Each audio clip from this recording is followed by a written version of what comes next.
तो आज से बिल्कुल नया चैप्टर पढ़ने वाले हम लोग, केमिकल इक्विलिब्रियम।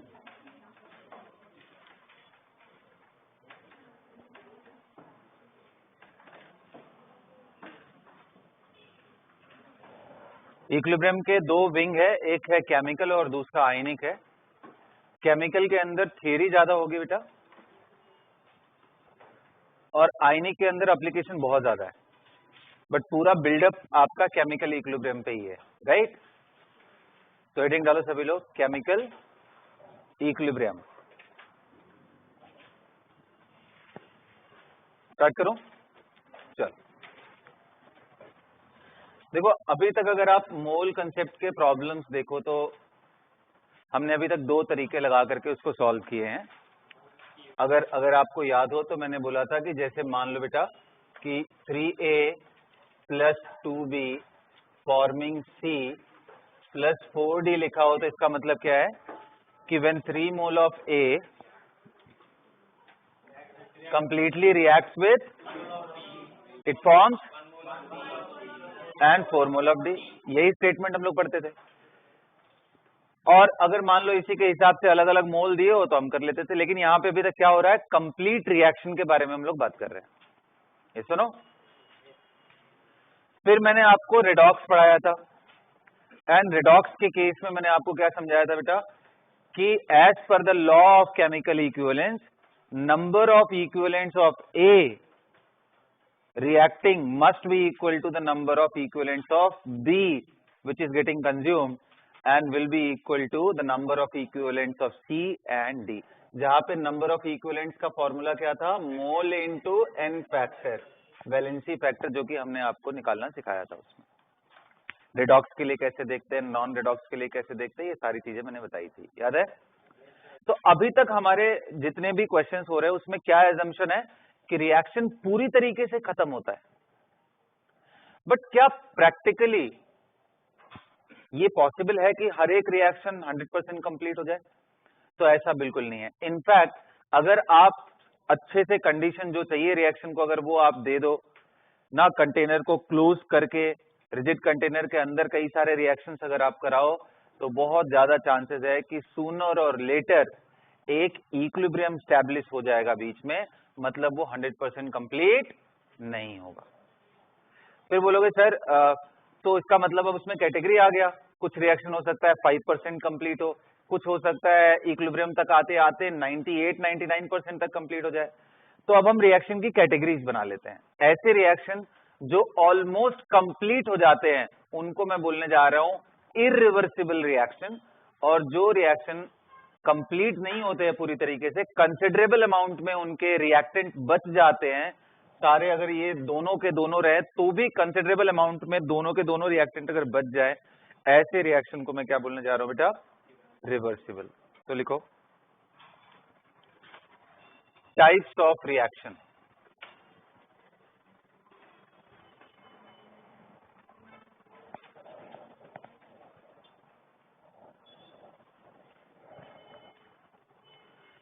अब ये किसके बेसिस पे मैं टाइप्स ऑफ रिएक्शन बता रहा हूं आपको, बेस्ड ऑन रिवर्सिबिलिटी। लिखो based on reversibility.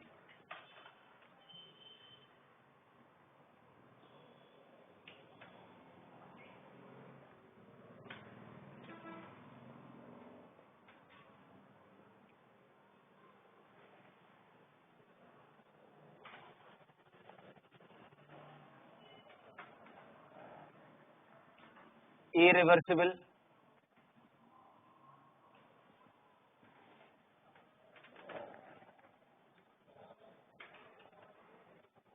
irreversible and reversible।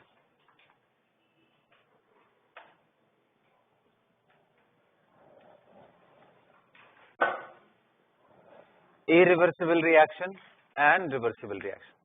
irreversible reaction का मतलब क्या हुआ, ऐसे रिएक्शन जो ऑलमोस्ट कंप्लीशन की तरफ जाए उन्हीं को हम irreversible मान लिए। तो लिखो reaction which goes for completion, reaction which goes for completion, irreversible के साइड में लिखना।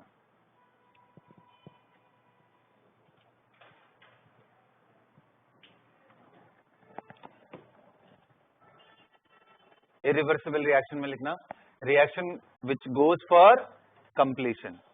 अच्छा, ऐसा रिएक्शन जो कंप्लीट हो जाए, ऑलमोस्ट कंप्लीट हो जाए, तो ऐसे रिएक्शन को हम कैसे रिप्रेजेंट करेंगे? सिंगल हेडेड एरो से। इजंट इट बेटा?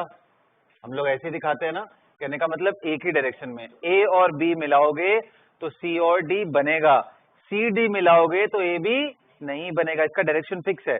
सिंगल, इसको लिख लो, represented by single headed arrow, represented by single headed arrow. अच्छा, जो रिएक्शन अपने आप ए और बी को मिला के सी और डी की तरफ चला जाए, स्पॉन्टेनियसली ए एंड बी मिलाने पे सी एंड डी में चला जाए, तो क्या मैं बोल सकता हूं ऐसे रिएक्शन का जो गिब्स फ्री एनर्जी का चेंज होगा यानी डेल्टा जी, क्या उसको मैं बोल सकता हूं लेस देन 0 होगा? बोलो बेटा, क्योंकि ये अपने आप ए एंड बी से सी एंड डी में चला जा रहा है। नोट करो।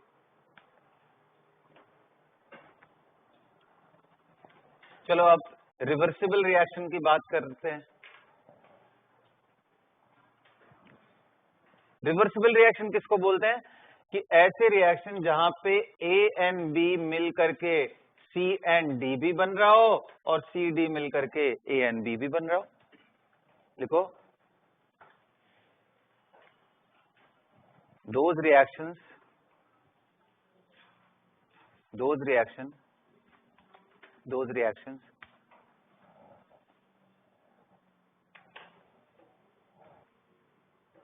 where both side reactions are possible, means reactant to product and then product to reactant,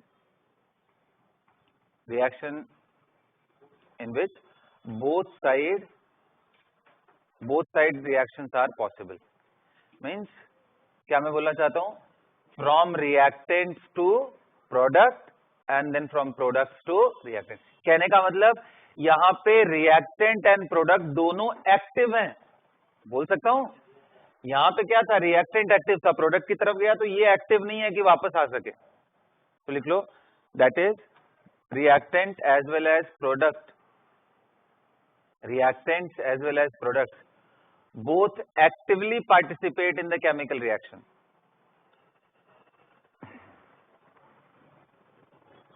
both actively participate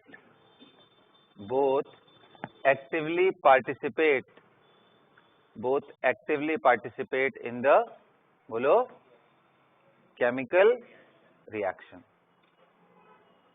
understood? Represented by, देखो डबल साइडेड एरो, देखो इस साइड भी और इस साइड भी, ये वाला आप लिख लेना।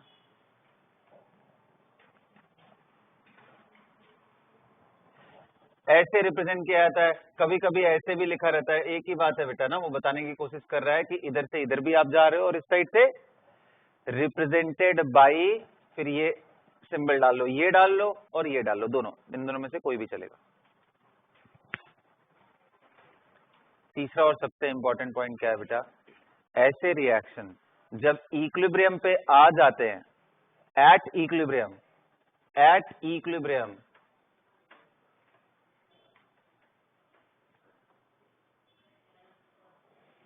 इनके डेल्टा जी का वैल्यू 0 हो जाता है। याद करो, ये स्टेटमेंट हमने पढ़ा था, delta G will become 0, but कब, इक्विलिब्रियम पे जब आ गया तो। अंडरस्टूड? अब आज कुछ एग्जांपल देख लेते हैं कि भाई कैसे मालूम चलेगा कि कौन सा रिएक्शन इरिवर्सिबल है और कौन सा। तो देखो बच्चों, इरिवर्सिबल रिएक्शन के सबसे अच्छे क्लासिक एग्जांपल हैं एसिड प्लस बेस। अब उनमें कौन से, भाई एसिड अगर स्ट्रांग हो गया बेस स्ट्रांग हो गया, या एसिड वीक हो गया बट बेस स्ट्रांग है, या फिर स्ट्रांग एसिड है वीक बेस है, कोई भी एक स्ट्रांग हुआ ना तो ये रिएक्शन ऑलमोस्ट 100% राइट साइड में चला जाएगा। अगर मैं एग्जांपल की बात करूं तो ये सॉल्ट प्लस वाटर, राइट। मैं अगर एग्जांपल की बात करूं तो बेटा NaOH कभी भी आपको दिखाई दे, साथ में HCl दिखाई दे, तो डबल साइड एरो लगाने की गलती नहीं करना है, वन साइड इंस्टेंटेनियस है। एसिड के साथ बेस मिलाया नहीं कि गायब हो गया वो पूरा, क्या बन गया, सॉल्ट एंड वाटर, क्या बन जाएगा, NaCl प्लस वाटर। समझ रहे हो, आपने इसको NaOH कर दो स्ट्रॉन्ग बेस, इसको आप थोड़ा वीक ले लो एसिड, एसिटिक एसिड, तो भी बेटा इंस्टेंटेनियस रिएक्शन होके ये सोडियम एसीटेट बना देगा और वाटर ये भी। अच्छा सर मान लो मैंने बेस वीक ले लिया, वीक बेस मतलब अमोनिया, अमोनिया जैसा बेस ले लिया जो वाटर के साथ NH4OH हम रिप्रेजेंट ऐसे करते हैं, और इसके साथ मैंने क्या डाल दिया, HCl, ये वीक बेस है, डालते ही रिएक्शन क्या बन जाएगा, NH4Cl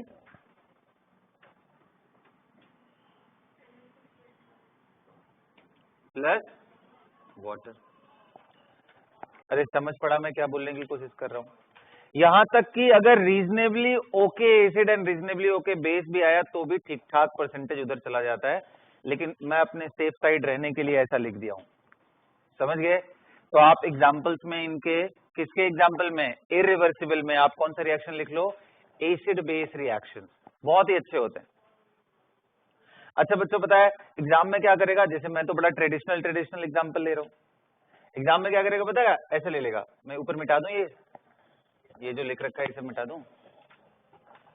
एग्जाम में क्या करेगा, एग्जाम में आपको ऐसे क्वेश्चन ले लेगा, आयरन ऑक्साइड प्लस HCl, तो ये आयरन का क्लोराइड बन जाएगा और ये वाटर, मतलब मैंने बैलेंस नहीं किया इसको। पूछेगा बताओ ये रिवर्सिबल है या इरिवर्सिबल, तो बेटा ये भी इरिवर्सिबल है, देखो ना HCl स्ट्रॉन्ग एसिड है। अरे मैंने आपको एसिड बेस में पढ़ाया था कि हाइड्रा एसिड में HCl, HBr, HI they are very powerful acid. Oxy acid में जहां दो टर्मिनल ऑक्सीजन हो जैसे H2SO4, HClO4, HClO3, ये सब स्ट्रॉन्ग एसिड्स होते हैं, बोलो। तो अगर ये देखो तो आप, ये बेस है, मेटल का ऑक्साइड जनरली बेसिक होते हैं, कुछ मेटल ऑक्साइड एम्फोट्रिक भी होते हैं, कुछ एसिडिक भी होते हैं, ये भी मैंने आपको पुराने टाइम में पढ़ाया हुआ है। तो अभी आप समझ लो ये बेस है, ये स्ट्रॉन्ग एसिड है, तो ये रिएक्शन भी कैसा रिएक्शन है, इरिवर्सिबल का, समझ गए। फटाफट नोट करो जल्दी, मिटा दो इसको जल्दी। अच्छा और कौन से रिएक्शन सर इरिवर्सिबल होते हैं, ऐसे रिएक्शन जहां पे दो एक्वस सॉल्यूशन के सॉल्ट को अगर मिक्स करो, right, aqueous solution of different salts when mix together और प्रेसिपिटेट बन जाए, समझ रहे हो, PPT बन जाए, वो रिएक्शन भी ऑलमोस्ट इरिवर्सिबल ही है, मतलब सीधा सीधा तुरंत तुरंत प्रोडक्ट बना देगा। तो लिखो precipitation reaction,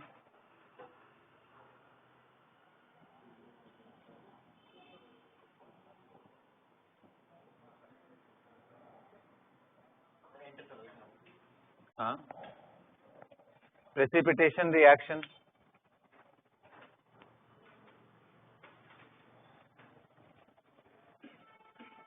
correct, precipitation reaction, precipitate बन जाए, प्रेसिपिटेट मतलब समझते हो ना, बोलो, PPT तो समझते हो ना। कभी भी अगर दो एक्वस सॉल्यूशन को मिक्स करो और नीचे बॉटम पे कुछ सॉलिड जैसा सेटल्ड मिल रहा हो, उसको बोलते हैं PPT, लैब में करोगे तो आपको दिखेगा। तो अब मैं कुछ एग्जांपल दिखाता हूं, है ना, कौन से एग्जांपल लेके चलूं, तो देखो मैंने ले लिया बेटा सोडियम सल्फेट का aqueous solution, Na2SO4 aqueous solution, मतलब सोडियम सल्फेट एक सॉल्ट है, उसको वाटर में डिसॉल्व करोगे, जैसे आप नमक घोलते हो ना वाटर में, पानी के अंदर नमक घोलते हो ना, स्पून से ऐसा ऐसा स्टर कर दो तो थोड़ी देर के बाद वो गायब हो जाएगा, दिखेगा भी नहीं। कुछ देर के बाद सामने पानी रखो एक गिलास, और एक गिलास वो सॉल्ट के साथ सॉल्यूशन रखो, आप पता नहीं कर पाओगे, देख करके टेस्ट करोगे फिर लगेगा अरे यार ये तो नमकीन था पूरा, समझ गए ना। तो वैसे ही पूरी तरीके से ये भी डिसॉल्व हो जाता है। ठीक इसी तरीके से बच्चों ना बेरियम क्लोराइड करके एक कंपाउंड है, BaCl2 एक्वस, बेरियम सॉल्ट, इसका भी सोल्यूशन बन जाएगा। अब दोनों एकदम क्लियर सोल्यूशन है आपके सामने, ग्लास वाले में रख करके देखना, ठीक है, तभी पता चलेगा। अब ये दोनों को अगर आप एक दूसरे में मिक्स करके देखो, जैसे ही मिक्स करोगे तुरंत आपको नीचे प्रेसिपिटेट मिलेगा। किसका प्रेसिपिटेट मिलता है?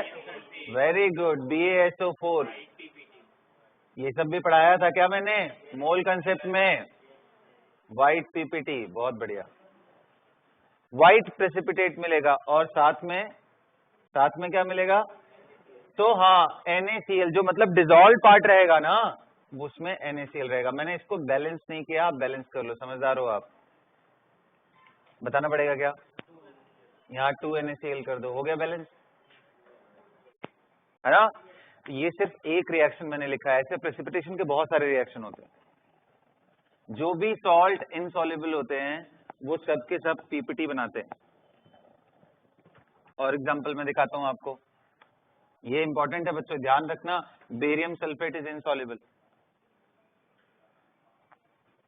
जैसे बेरियम सल्फेट इनसॉल्युबल होता है वैसे ही स्ट्रॉन्शियम सल्फेट भी इनसॉल्युबल होता है, SrSO4। अच्छा चलो, ये तो एक एग्जांपल दिखाया, और दिखाता हूं बच्चों। पता है क्लोराइड्स में क्लोराइड, ब्रोमाइड, आयोडाइड, एकदम दिमाग में सेट करो, ये chloride, bromide and iodide of 3 things: silver metal ion, lead +2 ion and mercurous ion. Mercurous बोले तो ये तीनों के तीनों प्रेसिपिटेट बनाते हैं। तो मतलब कि अगर आपने कोई ऐसा सोर्स ले लिया, भाई सिल्वर का सॉल्युबल सॉल्ट कौन सा है, तो ये भी याद कर जाओ, सिल्वर का एकमात्र सॉल्युबल सॉल्ट, बहुत अच्छा सॉल्युबल सॉल्ट नाइट्रेट होता है, AgNO3। और अगर इसके साथ आपने क्या ले लिया बेटा, NaCl या क्लोराइड आयन का कोई सोर्स ले लिया, मैं तो कहता हूं आप HCl भी ले लो, कोई दिक्कत नहीं है। जैसे ही आप लोगे वैसे ही ये तुरंत AgCl का व्हाइट प्रेसिपिटेट बनाएगा। अच्छा सर, क्या इसके जगह पे अगर मान लो मैंने लेड ले लिया, lead PbNO3 whole twice aqueous. अच्छा, नाइट्रेट सबसे सेफ ऑप्शन है, पता है, नाइट्रेट किसी भी कैटायन के साथ डिसॉल्व हो जाता है, इसलिए जहां मुझे डाउट रहता है मैं वहां नाइट्रेट ले लेता हूँ, यार वो तो पक्का ही डिसॉल्व हो जाएगा।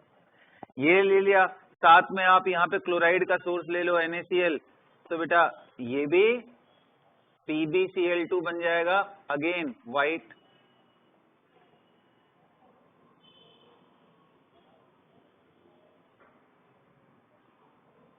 और प्लस क्या आएगा, ऑफ कोर्स NaNO3।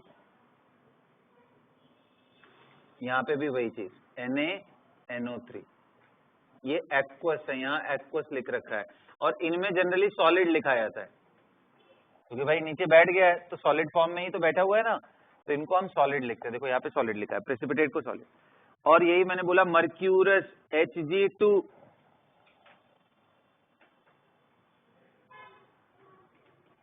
आ रहा है बात समझ में? तो यहाँ Hg2 नाइट्रेट ले रहा हूं,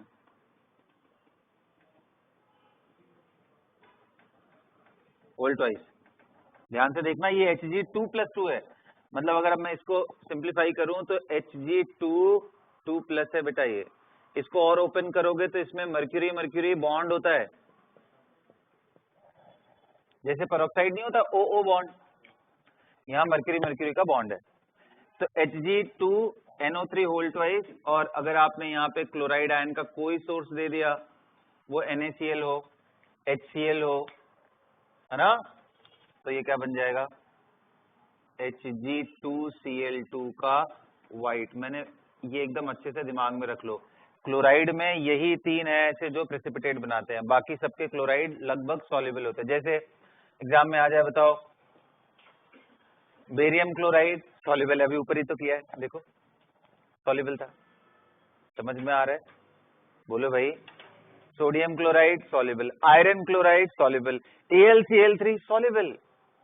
क्लोराइड में, ब्रोमाइड में, आयोडाइड में, यही 3 कैटायन ऐसे हैं जो प्रेसिपिटेट बना देते हैं। बहुत हेल्प करेगा, एकदम दिमाग में अच्छे से बिठा लो ये सब चीजें, ओके? तो सर ये तो हो गया प्रेसिपिटेशन वाले रिएक्शन। अच्छा, प्रेसिपिटेशन वाले रिएक्शन के अलावा भी क्या कोई ऐसा रिएक्शन है जिसको देख के पता चल सके इरिवर्सिबल है? तो देखो, जितने भी ऑक्सीडाइजिंग एजेंट है powerful, reaction of an oxidising agent, powerful oxidising agent with reducing agent, या powerful reducing agent with an oxidising agent, ये सब भी इंस्टेंटेनियस रिएक्शन होते हैं। आपने KMnO4 को H2S में डाला नहीं कि सल्फर का टर्बिडिटी आ जाएगा, आपने KMnO4 को ऑक्सैलिक एसिड में डाला नहीं कि वो सीधा CO2 में उसको निकाल के बाहर फेंक देगा। तो strong oxidising agent with reducing agent और strong reducing agent with oxidising agent, ये रिएक्शन भी बहुत फास्ट एंड इंस्टेंटेनियस होते हैं। लिख लो ये बात,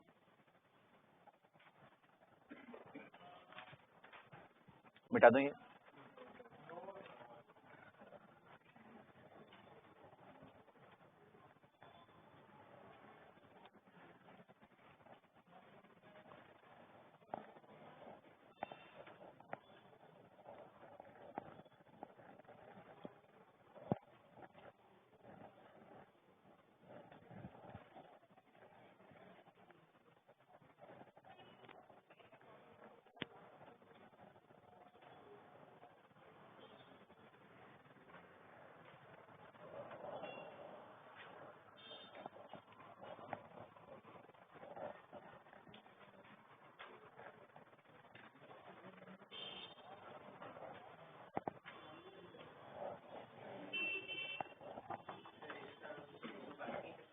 हाँ बेटा,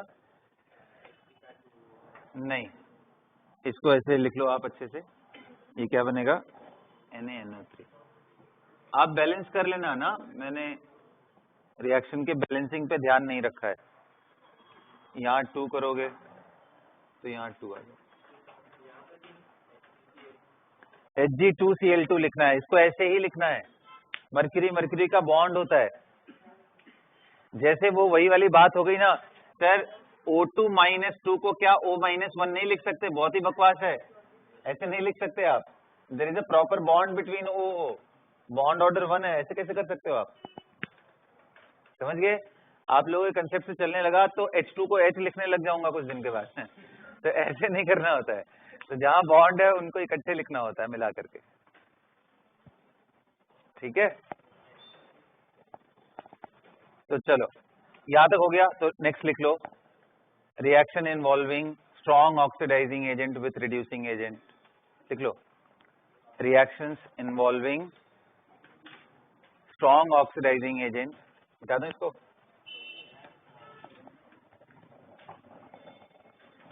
reactions involving strong oxidizing agents with reducing agent and vice versa। vice versa का मतलब उसका उल्टा भी ट्रू है, strong reducing agent with oxidizing। अब इनके एग्जाम्पल में बच्चों ये सारे रिएक्शन कभी आपके सामने आ जाए, KMnO4 treated with what, NaNO2, ये ऑक्सीडाइजिंग एजेंट है, ये रिड्यूसिंग एजेंट है। यहाँ पे देखो 3 में है, ये 7 में है। ये बेटा तुरंत रिड्यूस होके कहाँ चला जाएगा, MnSO4, बताया था मैंने एसिडिक मीडियम में +2 में जाता है, और साथ में ये कहाँ चला जाएगा, NaNO3, यहाँ +5 में, +3 से +5 हो गया। तो ऐसे आप बहुत सारी चीजें अपने से लिख सकते हो, K2Cr2O7 plus H2S in H plus medium, it will form Cr chromium +3 aqueous along with, ये aqueous लिख रखा है, along with sulfur का turbidity going from -2 state to 0 state, +6 state to +3 state। ये ऑक्सीडाइजिंग एजेंट, ये रिड्यूसिंग एजेंट है ना। ऐसे ही रिएक्शन आप Na2H2O3 विच इज हाइपो, इसी को क्या बोलते हैं, हाइपो। हाइपो का रिएक्शन अगर आप कराओ किसके साथ, iodine in the presence of starch, ये starch iodine deep blue colour का मिक्सचर होता है, स्टार्च और आयोडीन कॉम्प्लेक्स बना करके डीप ब्लू या वॉयलेट साइड में ही आप मानो, तो ऐसा मिक्सचर होता है। जब आप हाइपो इसके साथ मिलाते हो तो ये गायब कर देता है, इसको NaI बना देता है, और खुद कहाँ चेंज हो जाता है, ये Na2H4O6 में चेंज हो जाता है। तो ये सारे रिएक्शन ये जितने भी रिएक्शन मैंने आपके सामने लिखा है, ये सभी के सभी कौन से रिएक्शन है बेटा? हाँ जी, इरिवर्सिबल। आपके पास आयरन क्लोराइड आ जाए और KI आ जाए, तुरंत रिएक्शन हो जाएगा। ये +3 में, ये +2 में चला जाएगा।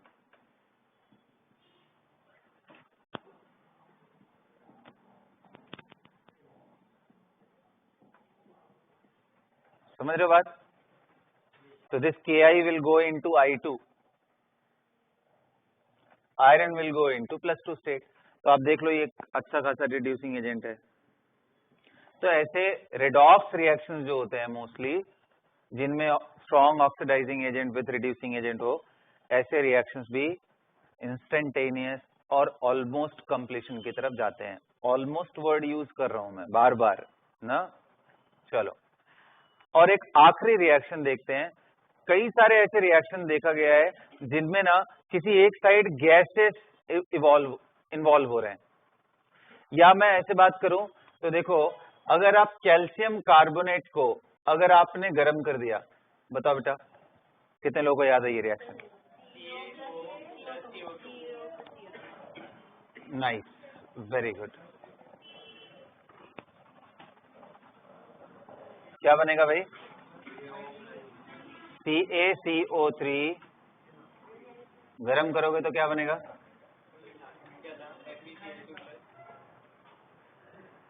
CaCO3 को गर्म करोगे तो क्या बनेगा बोलो? बिल्कुल, कैल्शियम ऑक्साइड प्लस CO2। अब इसको देखो ध्यान से, कैल्शियम ऑक्साइड क्या है, CO2 क्या है ना?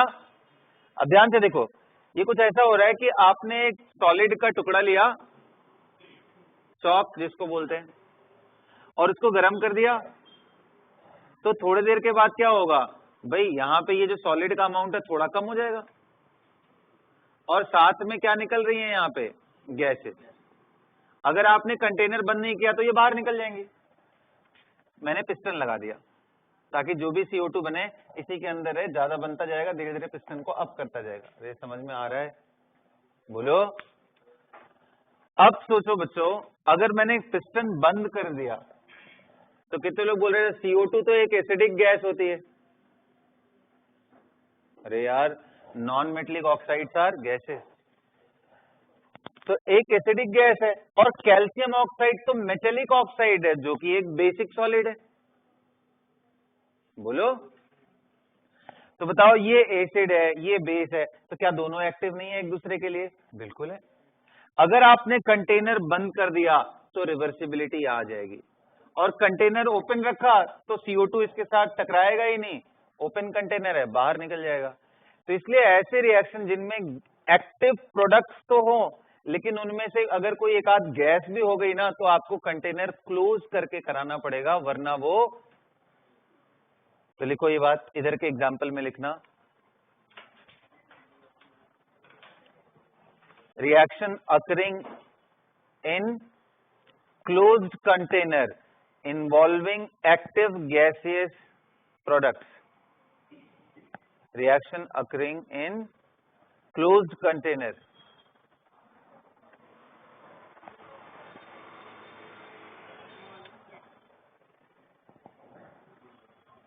reaction occurring in closed container involving active gaseous products या product involving active gaseous product।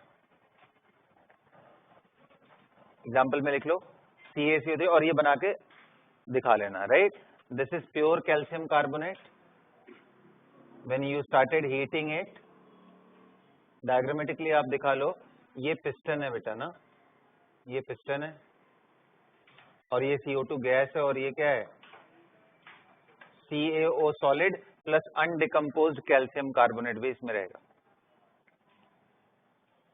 तो दिस टाइम देखो, product is active, isn't it? Acid base दोनों एक दूसरे के लिए रिएक्शन शो करना चाहते हैं, एसिड बेस का रिएक्शन होता है। बस फर्क ये हो गया कि भाई ये गैस हो गया, ये सॉलिड हो गया, इसके वजह से, वरना ये तो तुरंत रिएक्ट करते।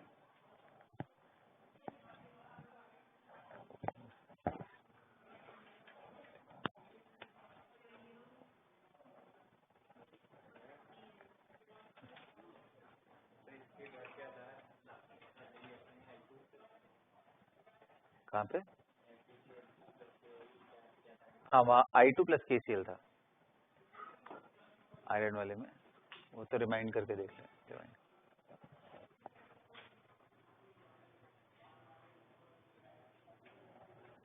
हाँ जी बच्चों, हो गया?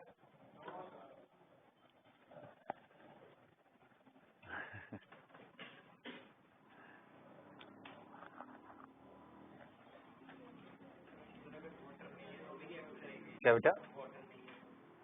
हाँ, तो भी रिएक्ट कर जाते हैं, बट वही है, कंटेनर आपको क्लोज करके रखना पड़ेगा, बाहर जाने दे नहीं रहे हो तो ये पार्टिकल्स तो जाके कोलाइड करेंगे ही सरफेस पे, वो बेसिक है, तो रिएक्शन हो जाएगा। हाँ, तो हीट तो दिया ही है ना बच्चों?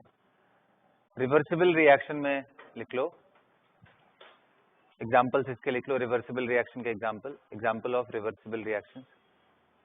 when both reactant as well as products have active molecules, है ना, have active molecules,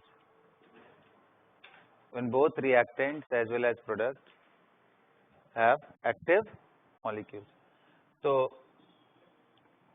right, active molecule. जैसे देखो आप बच्चों, अगर ध्यान से देखो इधर, H2 plus I2,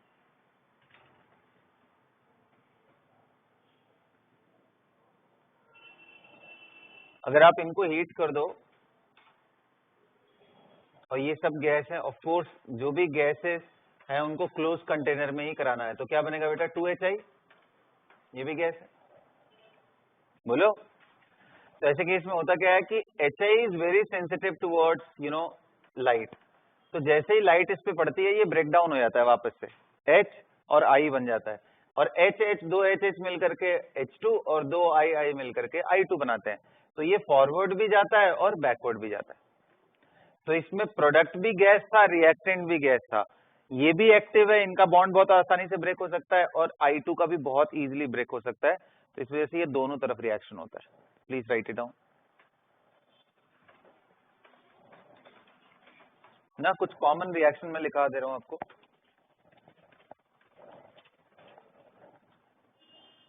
understood? Next देखो, अगर आपने अमोनियम क्लोराइड को गर्म कर दिया, हाँ, क्लोज कंटेनर में, तो अमोनिया गैस निकलेगी और HCl आपको मालूम क्या है बेटा? एसिड है। अमोनिया क्या है? बेस है। अरे लुईस बेस, अरे याद आ रहा है कुछ? तो ये दोनों आपस में रिएक्ट करके अमोनियम क्लोराइड सॉलिड बना लेंगे, और गर्म करोगे तो फिर ये टूट जाएगा, तो ये ऐसे चलता रहता है, प्रोवाइडेड द कंटेनर इज, हाँ ये बात लिख लेना, इनक्लोज्ड कंटेनर।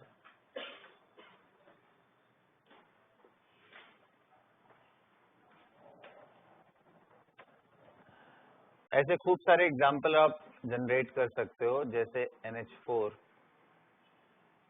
सल्फर, इसको गर्म करोगे तो ये H2S बनाता है और साथ में अमोनिया, अगेन ये एसिड है, ये बेस है। हाँ बिल्कुल, आप अगर क्लोज नहीं किए तो गैस बनते ही वो बाहर निकल जाएंगे, कोलिजन होने की चांसेस खत्म हो जाएंगे, फिर वो कैसा रिवर्सिबल रिएक्शन?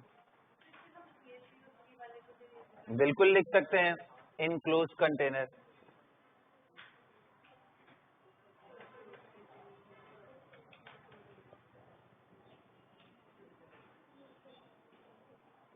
ये सब के सब को किस में रखना है? Close container. इसके अलावा एस्टरिफिकेशन, ऑर्गेनिक रिएक्शंस, काफी सारे ऑर्गेनिक रिएक्शन स्लो होते हैं और रिवर्सिबल होते हैं, राइट? उनमें एक आपने बचपन में पढ़ रखा होगा, एस्टरिफिकेशन, याद करो, आपने नर्सरी क्लास में पढ़ा होगा इसके बारे में, 10th, अरे 9th 10th में पढ़ा होगा यार, एस्टरिफिकेशन नहीं पढ़ा है? कैसे हो तुम लोग? अच्छा मैं भूल गया यार, तुम लोग लॉकडाउन वाले हो ना। ये भी एक बैच याद रहेगा, दोबारा आ रहा है, मनाओ भगवान से अच्छे से कि मेंस, जेई मेंस तो ऑनलाइन ही होता है बेटा, आजकल अक्रॉस इंडिया उसको ऑनलाइन करा दिया गया। देखो जिसमें भी इतने सारे स्टूडेंट इन्वॉल्व हों और आपको तुरंत चेक करके उसको बताना हो, तो वैसी चीजें ज्यादातर, पहले तो फिर भी चलो ओएमआर को ही ऑनलाइन चेक करते थे, अभी तो एग्जाम ही ऑनलाइन हो गया।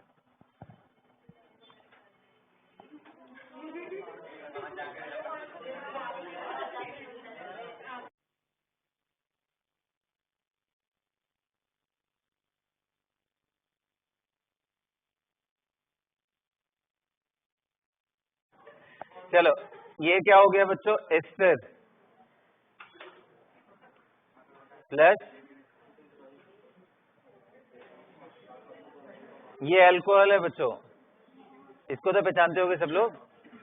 और ये क्या है ये क्या है, कार्बोक्सिलिक एसिड ना।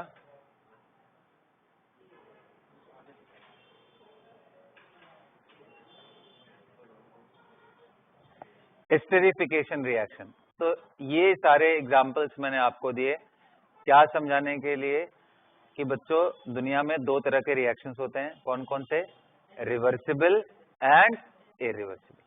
अगर आप एकदम ऐसा केस लगा दो कि यार सब कंटेनर एकदम क्लोज कर दिया, तो कोई भी रिएक्शन कंप्लीटली फिनिश होता ही नहीं है। कोई 90%, कोई 99%, कोई 99.999% हो जाएगा, बट 100% कोई भी, है ना। चलो तो अब समझते हैं, अब हमारा इस चैप्टर के अंदर बेटा हमें रिवर्सिबल रिएक्शन पे ही अपना पूरा टाइम देना है, क्योंकि इरिवर्सिबल से रिलेटेड हमने ऑलरेडी मोल कंसेप्ट्स में, लॉ ऑफ केमिकल इक्विवेलेंस में हमने ऑलरेडी कैलकुलेशन कर रखे हैं। तो अब हमारा काम क्या है कि भाई ये समझते हैं रिवर्सिबल रिएक्शन को कैसे हम टैकल करते हैं। खास करके अगर मान लो इसका मोल दे दिया हो, इसका मोल दे दिया हो, तो पूछे इक्विलिब्रियम पे ये कितने मोल बन रहे हैं, ये कितने बचे रह गए हैं, ऐसे क्वेश्चन आएंगे तो हम कैसे हैंडल करेंगे, उसी के बारे में हम लोग अब थियरी बिल्डअप कर रहे हैं, है ना। तो क्लियर हो गया। चलो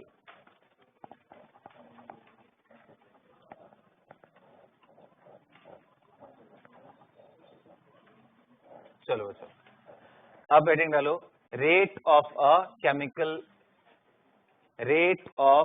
केमिकल रिएक्शन, या सिंपली रेट लिखो, रेट ऑफ रिएक्शन।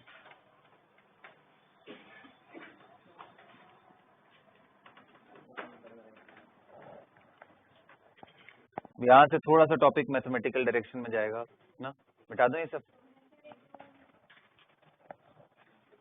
चलो जल्दी करो।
हाँ जी बच्चों, हो गया। तो रेट ऑफ केमिकल रिएक्शन के बारे में अब समझते हैं, है ना। चलो भाई, ये रेट होता क्या है, कोई समझाएगा मुझे। हाँ ठीक है, स्पीड, क्या बोल रहे हैं,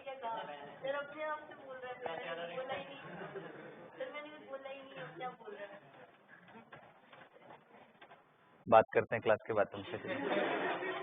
रेट ऑफ केमिकल रिएक्शन के बारे में बात कर रहा हूँ, ठीक है।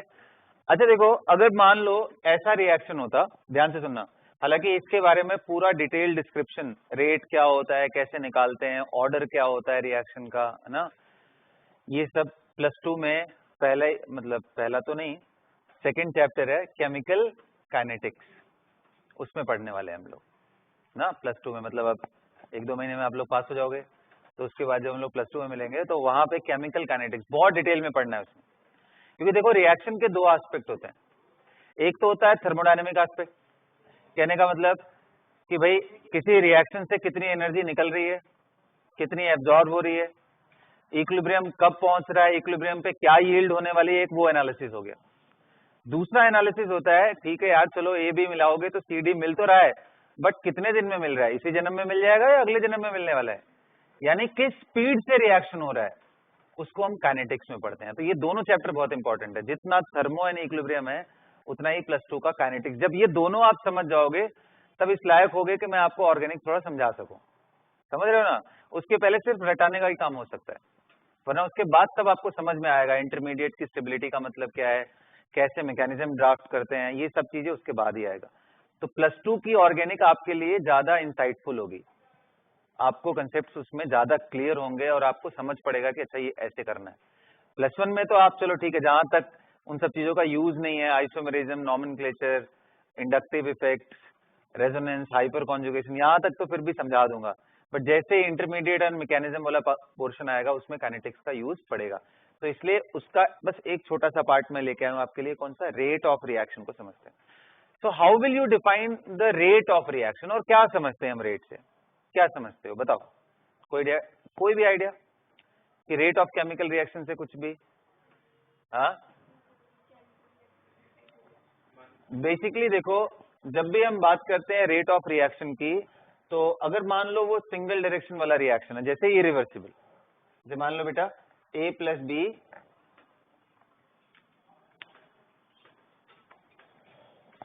Let us assume A + B, और वो सिंगल डायरेक्शन में जा रहा है, यानी C + D में। तो यहाँ पे तो जो भी बोलोगे सिंगल डायरेक्शन वाला ही रेट है, तो आप बोलोगे रेट ऑफ फॉरवर्ड बोलो या फिर बोल दो रेट ऑफ रिएक्शन, एक ही बात है। लेकिन क्या यहाँ पे हमारे साथ क्या हो रहा है, रिवर्सिबल के केस में क्या हो रहा है भाई, दोनों तरफ हो रहा है रिएक्शन, ए बी मिलके सी एंड डी बना रहे हैं और सी एंड डी मिलकर के ए एंड बी बना रहे हैं।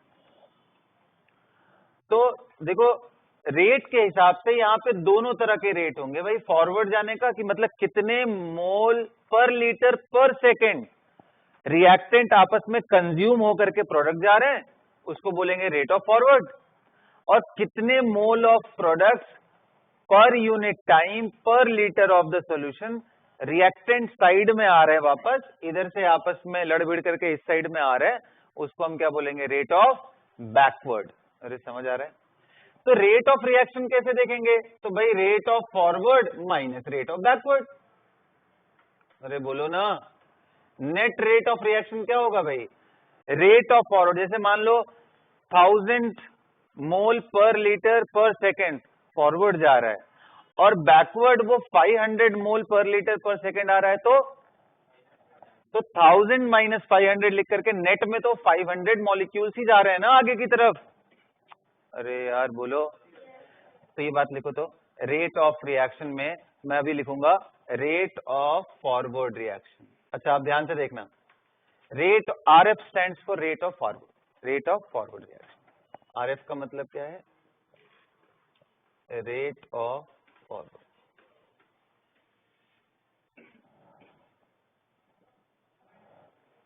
RB का मतलब क्या है,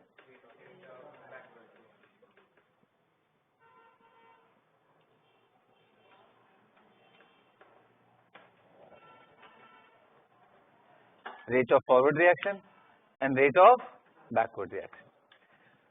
तो अभी RF को लिखना हो तो कैसे लिखूंगा, तो अब एक बात बताओ, फॉरवर्ड जाने की बात हो रही है, यानी A एंड B को रिएक्ट करके प्रोडक्ट C एंड D के बनाने की बात हो रही है, तो आपको क्या लगता है ये किन किन पैरामीटर्स पे डिपेंड करेगा, रेट ऑफ रिएक्शन या रेट ऑफ फॉरवर्ड डायरेक्शन या रेट ऑफ बैकवर्ड डायरेक्शन, अगर मैं इनकी बात करूं तो किन पैरामीटर से? तो पहले एक काम करते हैं, फॉरवर्ड के बारे में एनालिसिस कर लेते हैं। जो होगा बैकवर्ड के केस में भी वही सिंपल होगा। बताओ, तो जरा दिमाग लगाओ। तो उसके लिए आपको पहले ये समझना पड़ेगा कि केमिकल रिएक्शन होता कैसे है। तो भाई केमिकल रिएक्शन कैसे होता है? बहुत छोटा सा एग्जांपल लूं तो बोलूंगा बेटा H2 ले लो और इसी से समझने की कोशिश करते हैं। I2 ले लेते हैं और इनको गर्म करते हैं तो हमारा HI बनता है। कैसे होता है ये रिएक्शन? तो देखो, जब भी आप हीट करते हो तो आयोडीन ब्रेक होकर के क्या बन जाता है? I, और I जाकर के H2 से कोलाइड कर जाता है। भाई I में अनपेयर्ड इलेक्ट्रॉन है, अगर वो H2 से कोलाइड कर गया तो ये दोनों के बीच में बॉन्ड बन जाएगा और H फिर से अकेला हो जाएगा, फिर H दूसरे किसी I2 से जाके टकरा जाएगा। अरे आ रहा है बात समझ में? बेसिकली मैं ये समझाना चाहता हूं बेटा, chemical reactions happens because of impactful collisions. आ रहा है बात समझ में? कि अगर रिएक्टेंट मॉलिक्यूल आपस में कोलाइड करेंगे तभी तो पुराने बॉन्ड ब्रेक होंगे और नए बॉन्ड फॉर्म होंगे। कोलाइड करेंगे ही नहीं तो फिर रिएक्शन होगा कैसे? A एंड B ब्रेक कैसे होंगे और फिर C एंड D बनेगा कैसे? तो chemical reaction is basically a result of collision, an impactful collision. मैं बोल रहा हूं कि इतना स्ट्रॉन्ग कोलिजन हो कि बॉन्ड वगैरह ब्रेक हो जाए। अरे समझ में आ रहा है? और अब कोलिजन किस पे डिपेंड करेगा? चलो एक क्वांटिटेटिवली दिमाग में क्या आया कि भाई जितने ज्यादा कोलिजन हो रहे होंगे पर सेकंड में उतने ज्यादा फास्ट रेट होगा उसका। अरे बोलो यार, अब बताओ ये कोलिजन किस बात पे डिपेंड करेगा? अगर मैं टेम्परेचर बढ़ा दूं रिएक्शन का तो आपको नहीं लग रहा है कोलिजन ज्यादा होने लग जाएंगे? क्योंकि मॉलिक्यूल्स फास्ट मूव करने लग जाएंगे। पर सेकंड की बात हो रही है, रेट की बात हो रही है, पर सेकंड कितने कोलिजन हो रहे हैं, है ना? वैसे ही कितने लोग कह रहे हैं सर मोल बढ़ा दो। अरे बोलो यार, अरे पहले इसके कम मॉलिक्यूल से भी ज्यादा मॉलिक्यूल डाल दूंगा तो ज्यादा कोलिजन। और क्या कर दूं? टेम्परेचर बढ़ा दिया, प्रेशर चेंज कर दो, वॉल्यूम चेंज कर दो, रिएक्शन का कम ज्यादा कर दो, यार इन सभी से फर्क पड़ेगा ना। तो rate of forward reaction is proportional to, जब मैं फॉरवर्ड की बात करूंगा तो रिएक्टेंट आपस में कितना कोलाइड कर रहे हैं उससे मतलब है, और जब मैं बैकवर्ड की बात करूंगा तो प्रोडक्ट कितना कोलाइड कर रहे हैं उससे बात है। तो rate of forward reaction is, अच्छा अब थोड़ा सा मैं सिंबल देखो ध्यान से, मैं ऐसा करने जा रहा हूं। ये जो बॉक्स बनाया है इसका मतलब होता है एक्टिव मास। अभी समझाऊंगा इसका मतलब क्या है ना। जब मैंने ऐसा लिख दिया दिस, इसका मतलब हुआ एक्टिव मास ऑफ,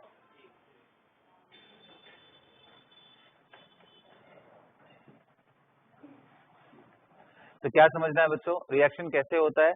आप चाहो तो कहीं एक जगह शॉर्ट पॉइंट्स में ऐसे लिख लो, chemical reaction is the result of impactful collisions. Chemical reaction is a result of impactful collisions.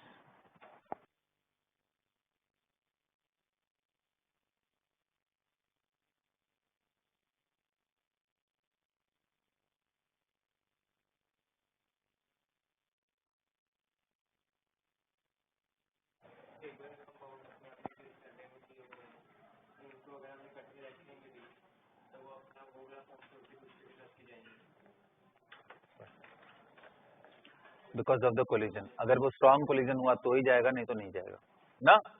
अच्छा तो ये तो लिख लिया आप लोगों ने। अब आप लिखो rate of reaction, forward reaction is proportional to active mass of A multiply by active mass of B. भाई वही बात हो गया ना, जितना अमाउंट आप अभी एक्टिव मास को अभी आप दिमाग में क्या लेके आओ, मोलैरिटी ही है। अभी दिमाग में वही रखो, थोड़ी देर में समझाता हूं।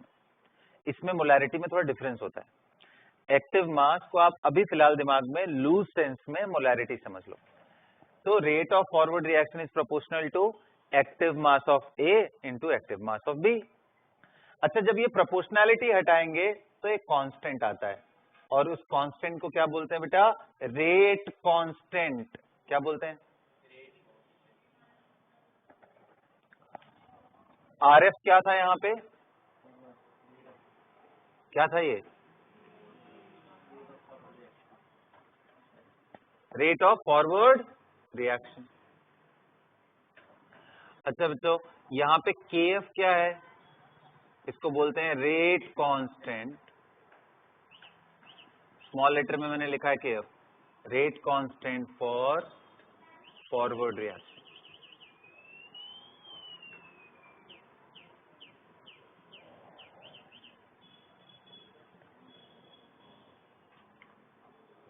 Rate constant for forward reaction, okay, rate constant for forward reaction लिख लिया। अच्छा, आप बोलोगे सर अभी तो थोड़ी देर पहले हमारी बात हो रही थी कि सर रेट में कोलिजन्स तो है ही, साथ में टेम्परेचर का भी इम्पैक्ट आएगा। भाई नेचर ऑफ रिएक्टेंट का भी तो आएगा। ये सारे टर्म कहाँ दिख रहे हैं? तो ये सारे टर्म इसी K के अंदर छुपे हुए हैं। ये जो K है इसी के अंदर है ना। अब इस K को भी ओपन करते हैं, चलो यहां पे देख लेते हैं। KF यानी rate constant for forward is equal to Arrhenius constant A into E to the power, मैं जनरल K की बात कर दे रहा हूं, फॉरवर्ड छोड़ ही दो ना, क्योंकि फॉरवर्ड भी आएगा बैकवर्ड तो कुछ कुछ पैरामीटर चेंज कर लेंगे। A E to the power minus EA upon RT।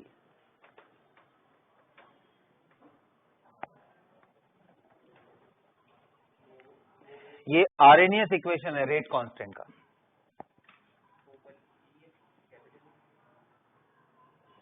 क्या बेटा? हाँ ध्यान से देखो, ये ई क्या होता है? एक्सपोनेंट वाला ई होता है। अरे वो जैसे पाई अगर मैं बोलूं तो क्या होता है? एक इरेशनल नंबर है। वैसे ई भी क्या है? एक इरेशनल नंबर है। अरे लॉग वाला, लॉग टू द बेस ई, वही ई है ये। कौन सा नंबर? हाँ, यूलर्स नंबर। ओके, तो ये ई का वैल्यू कितना होता है, कोई बताएगा? 2.71 अप्रोक्सीमेटली हम लेते हैं, बट आपको मालूम है रियलिटी में ये नॉन टर्मिनेटिंग होगा। इरेशनल है ना, कभी ना खत्म होने वाला, non terminating, non recurring, non repeating, non recurring की बात है, ठीक है? ज्यादा स्मार्ट मत बनो तुम। 3.14 and so on it will go like that. तो जैसे pi is an irrational number, उसकी वैल्यू क्लोज टू 22.7 होती है, ठीक उसी तरीके से ई भी एक इरेशनल नंबर है जिसकी वैल्यू क्लोज टू 2.71 होती है। ऑलराइट, तो ये वही वाला ई है बेटा, माइनस। और ये कौन सा इक्वेशन? इसको बोलते हैं आर्रेनियस इक्वेशन। क्या बोलते हैं? This is Arrhenius equation. E to the power minus capital E है। अब यहाँ पे मैं लिख दे रहा हूँ यार, रुक जाओ, घबराओ मत, अभी मैं खत्म नहीं कर रहा हूँ, लिख रहा हूँ। मैंने बोला था ना, अब यहाँ से थोड़ा सा मैथमेटिकल। ये ई ए का मतलब होता है एक्टिवेशन एनर्जी।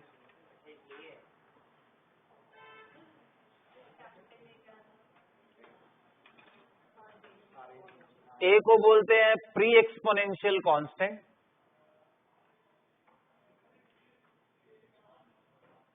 या फिर इसका दूसरा नाम भी है, प्यार से आप इसे आर्रेनियस कांस्टेंट भी बुला सकते हो।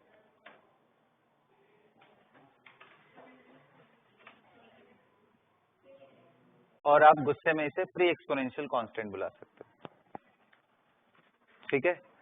आर्रेनियस, दिस इज आर्रेनियस इक्वेशन। ये कौन सा इक्वेशन है?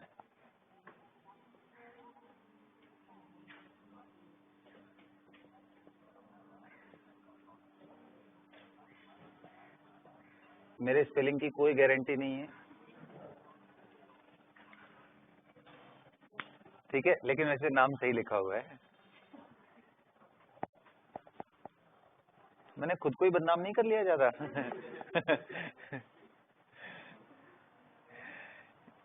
एक दिन गुलफरमान बोल रहा था कि सर आपकी इंग्लिश तो ऐसे ही खराब है। मैंने कहा ये देखो, ये होता है नेगेटिव ब्रांडिंग कर दिया।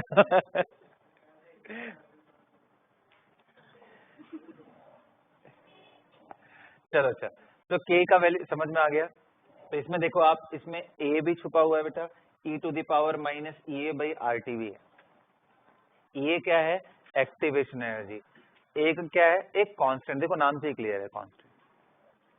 अब आपको दिख रहा है कि अगर पूरा रेट का एक्सप्रेशन अगर आप लिखते हो, अगर आप अब रेट ऑफ फॉरवर्ड लिखते हो यहाँ पे, अब अगर आप RF लिखते हो तो पूरा पूरा लिखना पड़ेगा। ये वाला ये नहीं है बच्चों, please understand that these are entirely different thing. This A has nothing to do with this A। आपको कंफ्यूजन हो रहा है तो यहाँ A के जगह कोई D कर लो, D प्लस B, नहीं D नहीं, तो क्या लिखेंगे? हाँ m कर लो, m plus be forming c plus b। तो ये कंफ्यूजन नहीं होना चाहिए, मतलब आपको ये a बिल्कुल है, ये रिएक्टेंट है और ये एक कांस्टेंट है, दोनों अलग अलग चीजें हैं। अंडरस्टूड ना? तो चलो ठीक है, बाकी अब आप समझ गए होगे कि आप इस k को अगर यहां रख लोगे तो कैसा बन जाएगा, ठीक है? Got it? सिमिलरली बच्चों, rate of backward reaction, rate of backward reaction RB proportional to क्या होगा, C एंड D के। भाई उनके कितने कोलिजन्स हो रहे हैं उस पर डिपेंड करेगा बैकवर्ड, पीछे आना। और अगर ये प्रोपोर्शनैलिटी हटा दे रहे हो तो RB की वैल्यू क्या हो जाएगी, KB into C and D। अब ध्यान से देखना कि चलो मैंने K डिफाइन किया था, तो KF क्या हुआ एंड KB क्या हुआ। तो KF को बोलते हैं, ध्यान से देखो, pre exponential constant for forward into e to the power minus EA forward upon RT, या फिर इसी को ऐसे भी लिखा जाता है AF EXP। बच्चों ऐसे भी लिखा जाता है, EXP का मतलब एक्सपोनेंट, ऐसे लिखा रहता है। और जो ब्रैकेट में लिखा है वो एक्चुअली उसके पावर में है, यहां माइनस रहेगा, माइनस EA अपॉन RT। ये ध्यान रखना, ये दोनों एक ही मतलब है। इस फॉर्म में लिख देता है तो लोग सोचते हैं यहाँ मल्टीप्लाई कर दिया E इंटू दिस, ऐसा नहीं है। EXP लिखने का मतलब उसके पावर में है वो, अंडरस्टूड? अच्छा, ठीक उसी तरीके से KB का वैल्यू क्या होगा, तो A backward pre exponential constant for backward reaction and E to the power minus EA activation energy for backward into RT, या फिर इसी को क्या लिख सकते हो, AB EXP minus EAB upon RT। Guys EAF का मतलब, EAB का मतलब आप लोग नोट कर लो, activation energy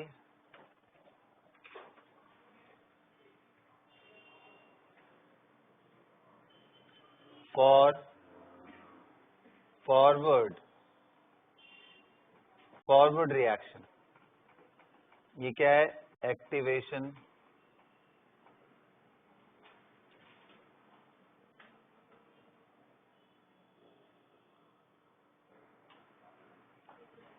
backward reaction. AF क्या है, AB क्या है, लिख लो इसके, प्री एक्सपोनेंशियल कांस्टेंट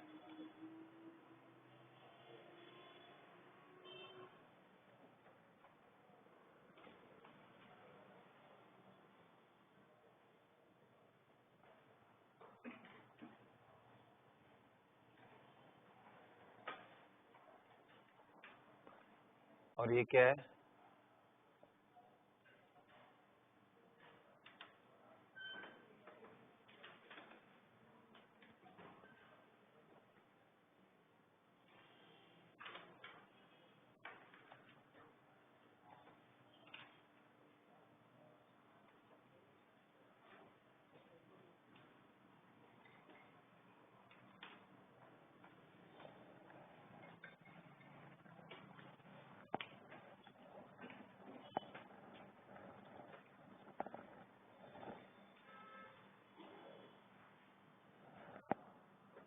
अंडरस्टूड?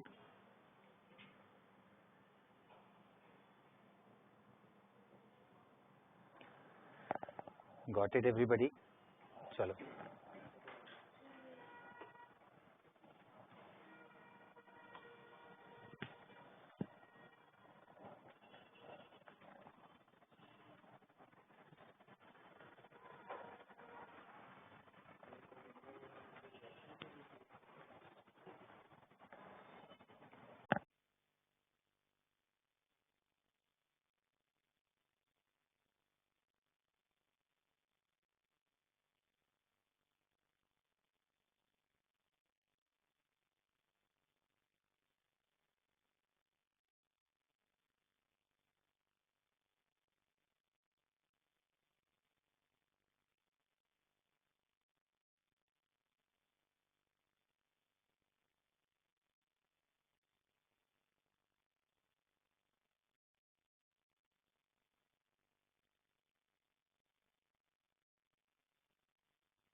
हाँ जी बच्चों, नोटेड।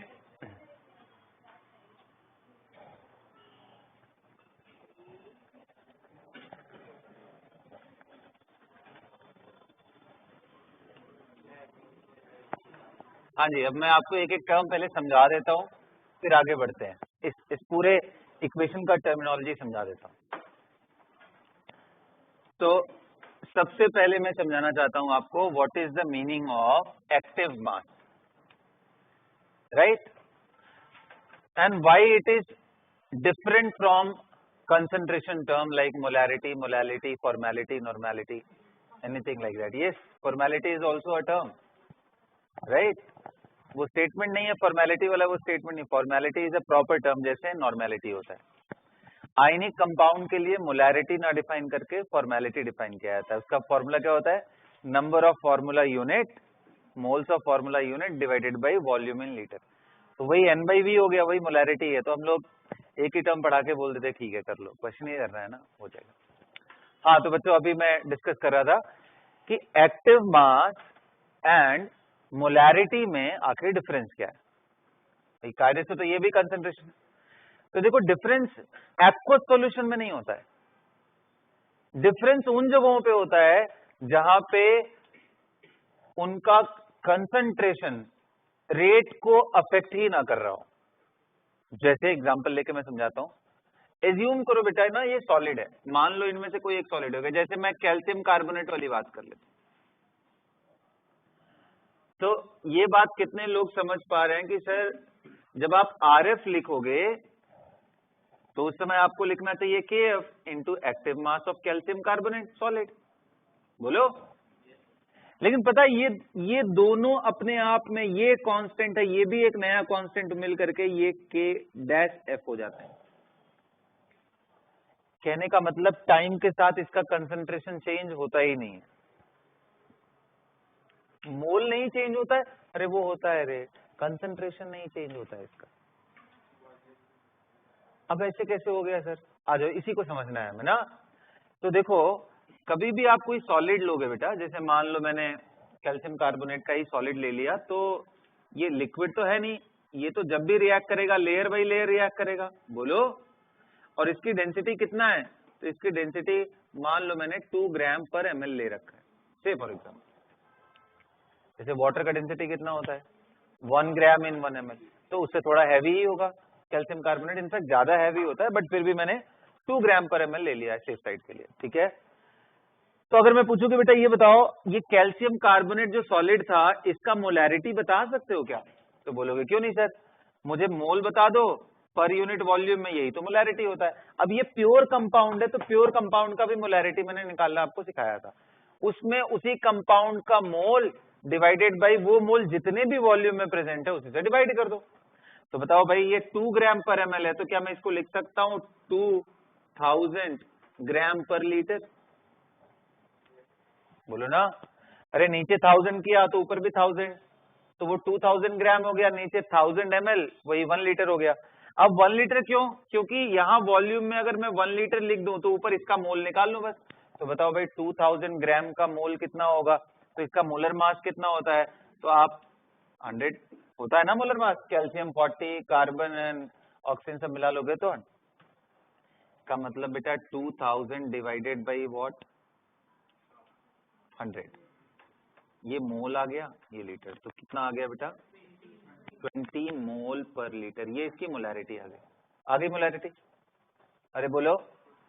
अब बताओ केमिकल रिएक्शन होगा, जब भी कोई केमिकल रिएक्शन मतलब गर्म कर रहे हैं ब्रेक डाउन हो रहा है, तो बताओ ये ऊपर वाला लेयर ऐसे अगर कट के पूरी तरीके से गैस में और CaO में चेंज हो गया, तो बचे हुए जो सैंपल्स हैं क्या उनका डेंसिटी चेंज हो गया होगा? बिल्कुल नहीं सर।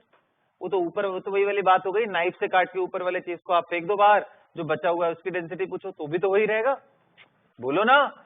क्या उसकी मोलैरिटी चेंज हुई? नहीं सर, डेंसिटी सेम है तो मोलैरिटी भी सेम ही होगी। अरे बच्चों बोलो।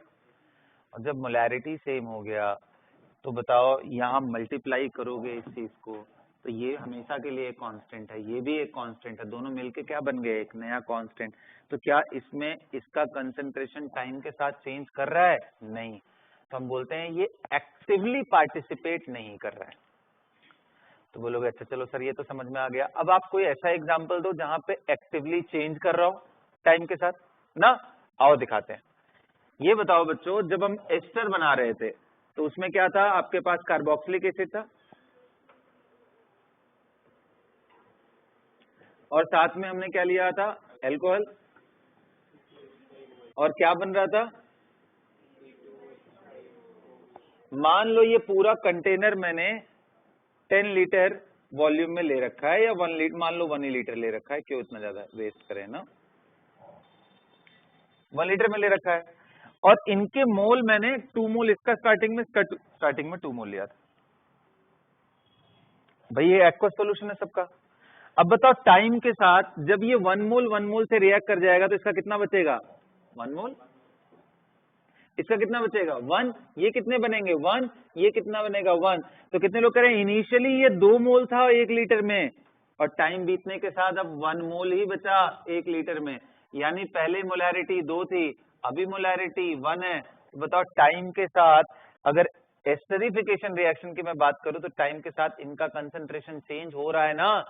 तो जिनमें कंसंट्रेशन चेंज हो टाइम के साथ उन सभी का मोलैरिटी ही एक्टिव मास होता है, और जिनमें कंसंट्रेशन चेंज हो ही ना वहां पे हम एक्टिव मास को 1 एज्यूम कर लेते हैं, क्योंकि इन दोनों को मिला के नया कांस्टेंट बन जाता है k डैश f। तो यहाँ पे अब तभी वैलिड होगा जब आप इसको 1 की तरह से एज्यूम करोगे। समझ गए बात।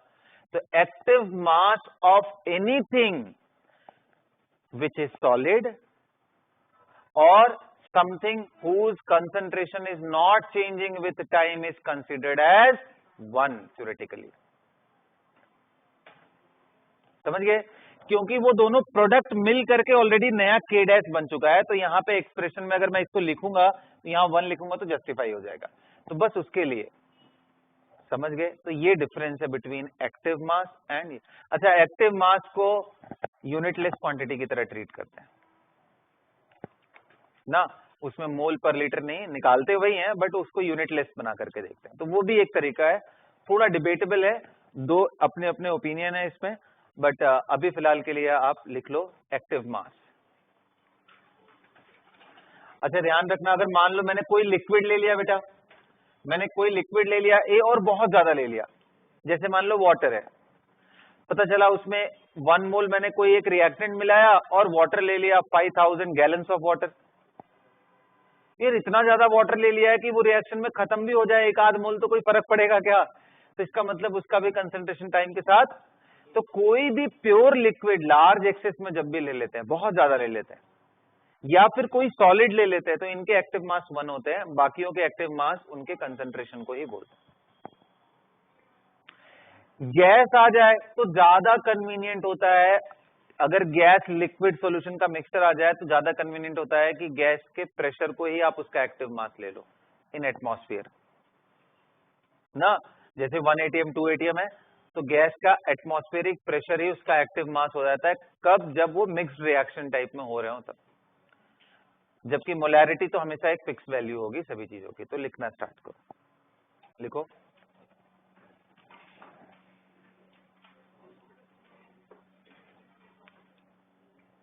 देखो, for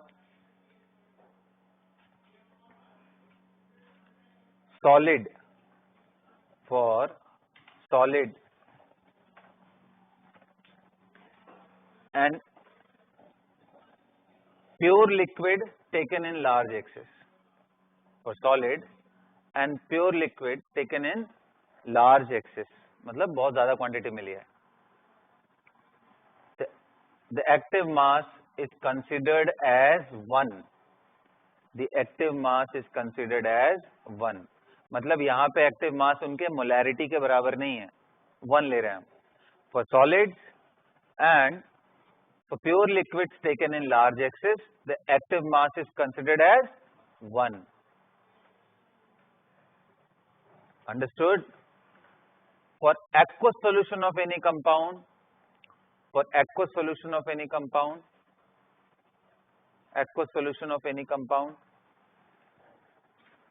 active mass is equal to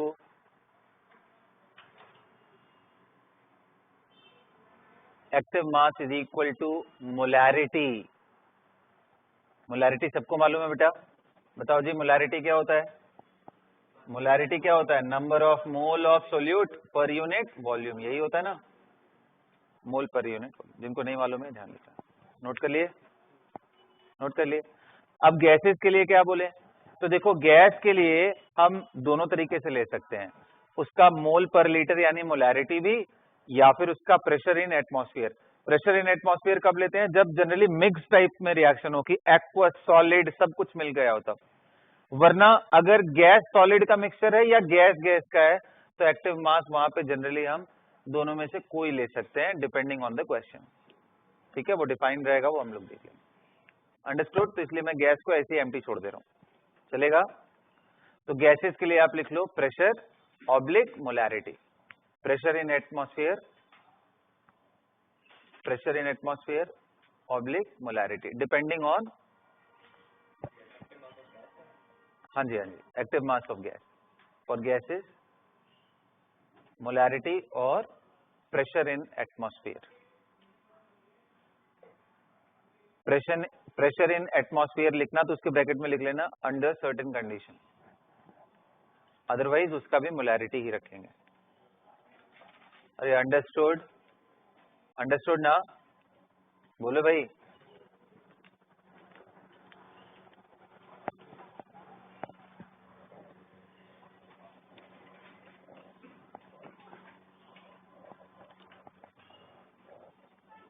चलो क्वेश्चन लिखो तो, right the expression, right the expression for rate of forward and rate of backward reaction. Right the expression of rate of forward and rate of backward reaction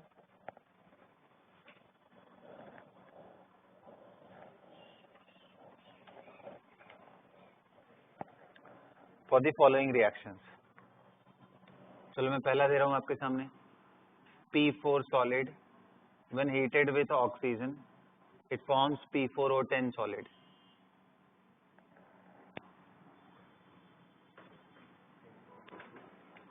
और दोनों तरफ मैं कर रहा हूं ना इक्विलिब्रियम। दूसरा दे रहा हूं बेटा,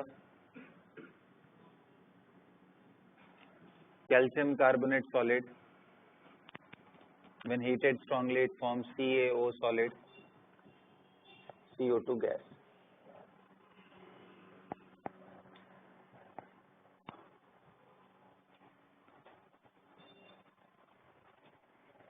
राइट, नेक्स्ट लिख दे रहा हूं मैं, N2 gas plus 3H2 gas gives out 2 ammonia gas. अच्छा एक और चीज थोड़ा सा यहाँ पे आपको क्लियर कर दूं मैं बच्चों, देखो अगर इनके कॉफिशिएंट्स हो ना ए बी, ये भी आप लिख लेना सी डी, करेक्ट? तो आर एफ की वैल्यू के एफ तो लिखेंगे ही, ए भी लिखेंगे, बी भी, बस एक फर्क होता है कि जो इनका कॉफिशिएंट है वो इसका पावर हो जाएगा। खुद सोचो ना, ए टाइम्स ए का मतलब क्या है? ए इंटू ए इंटू ए इंटू ए इंटू ए टाइम्स, तो मतलब पावर ए हो जाएगा ना। अरे बोलो ना, अरे मैं बोल दूं 2a या बोलूं a प्लस ए, एक ही बात है ना।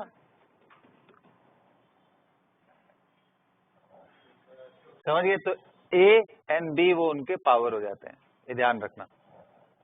समझ गए ना? ऐसे ही आरबी में लिखना हो तो, आरबी लिखना हो तो क्या बोलूंगा? K B multiply by C to the power and D to the power. ये नोट कर लेना फॉर जनरल रिएक्शन, क्योंकि जो मैंने पहला रिएक्शन लिया था उसमें इनके कोफिशिएंट्स 1 1 थे और अभी आपको चेंज होते हुए दिखेंगे। तो लिखो तो सभी का फॉरवर्ड एंड बैकवर्ड दोनों का रेट का एक्सप्रेशन लिखो।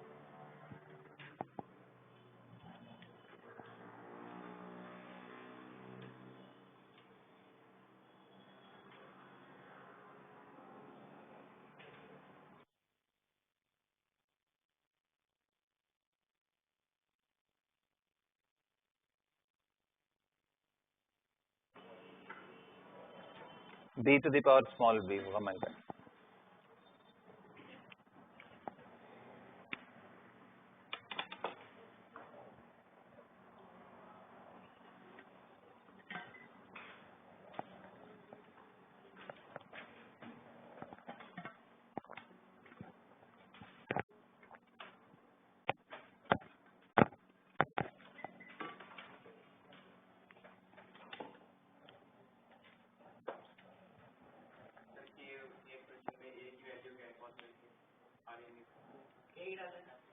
उसको के ही रखो ना, के, वो तो वैल्यू दिया रहेगा ना एग्जाम में। हाँ जी स्टार्ट करें फर्स्ट से, फर्स्ट लिखो, चलो जल्दी करो। आप एज्यूम करो कि आपको के एफ के भी दिया है एग्जाम में, उसको के एफ ही रखो, इसको के बी ही रखो ना, सभी रिएक्शन में आप वैसे ही के एफ के बी समझ लो, उसी के फॉर्म में आप एक्सप्रेस करो।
हाँ जी बच्चों करो, अब आ जाओ, बहुत टाइम दे दिया।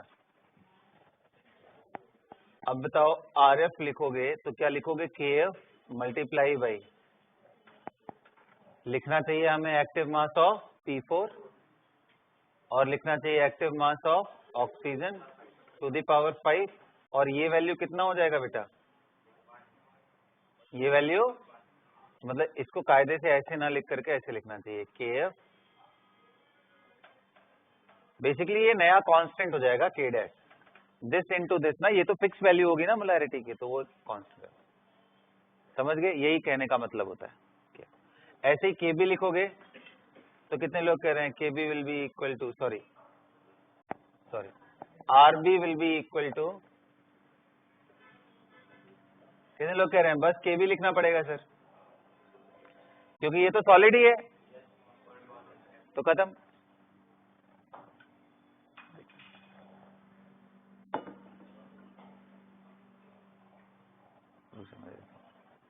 अंडरस्टूड ना, तो सिर्फ के बी, ऐसे इसके लिए लिखा होगा आपने R F is equal to सिर्फ के एफ, बोलो बच्चों, अरे आप इसको पूरा लिखोगे भी अगर P4O10 तो वो तो एक सॉलिड है ना, और सॉलिड का एक्टिव मास क्या बोला है 1, तो ये क्या हो जाएगा सम के डैश बी,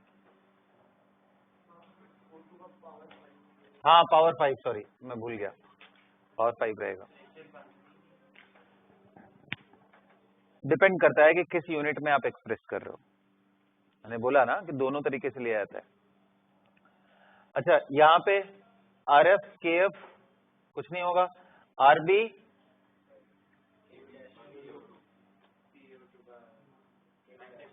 या कई बारी अगर आप चाहो तो इसके जगह पे प्रेशर भी यूज कर सकते हो। डिपेंड करता है कि कौन से एक्सप्रेशन में आपको चाहिए। बताओ यहाँ पे RF is equal to KF into N2 to the power 1 H2 to the power बेटा 3 और RB is equal to ammonia to the power into KB।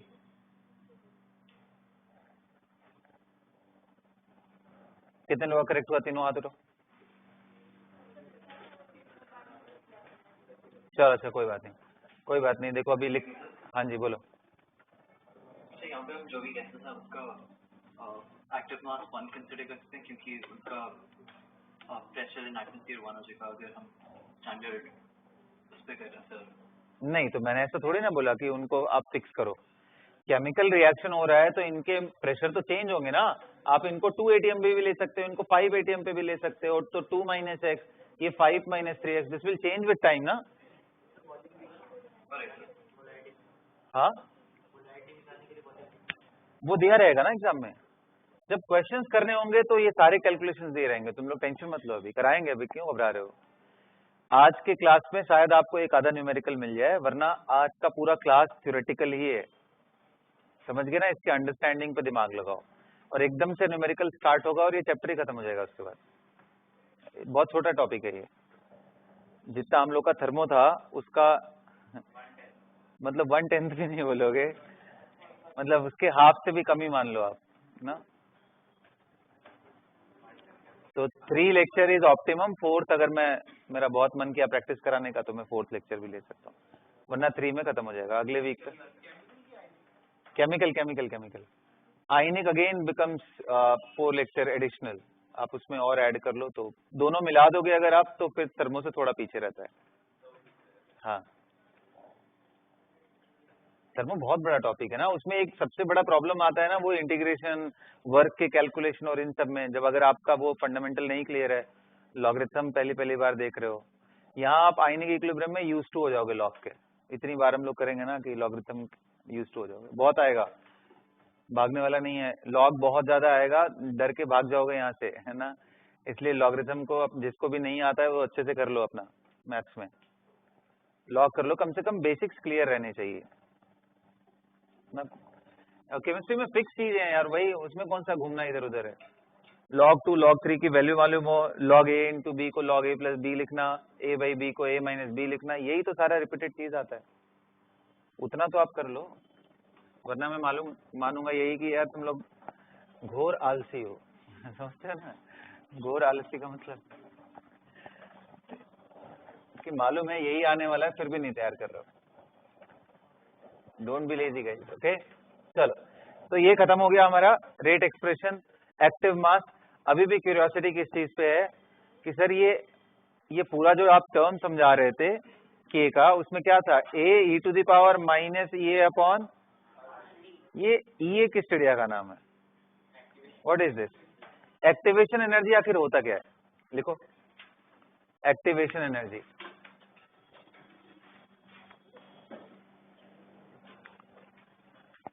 Activation energy, जब मैं नॉर्मल एक्टिवेशन एनर्जी की बात करूं तो मैं ये बोलना चाह रहा हूं कि रिएक्टेंट से प्रोडक्ट हम जा रहे हैं तब, और उसी तरीके से बैकवर्ड आप खुद से समझ लोगे, ठीक है। चलो इसको ऐसे समझते हैं, ध्यान से देखो। मान लो कि नाइट्रोजन और हाइड्रोजन का रिएक्शन हो रहा है और क्या बन रहा है बेटा, अमोनिया। मैं एकदम सिर्फ फॉरवर्ड रिएक्शन की बात कर रहा हूं अभी।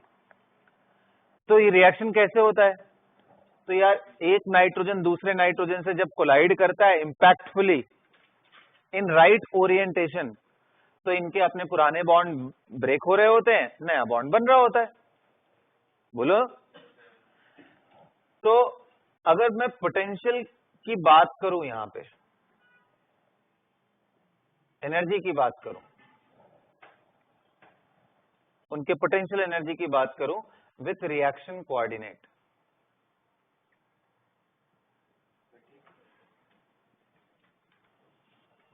ये जनरल लिखने का तरीका है बस ना, अब से ये बहुत बार आएगा। रिएक्शन कोऑर्डिनेट का मतलब R to P, बस यही दिखाना रहता है।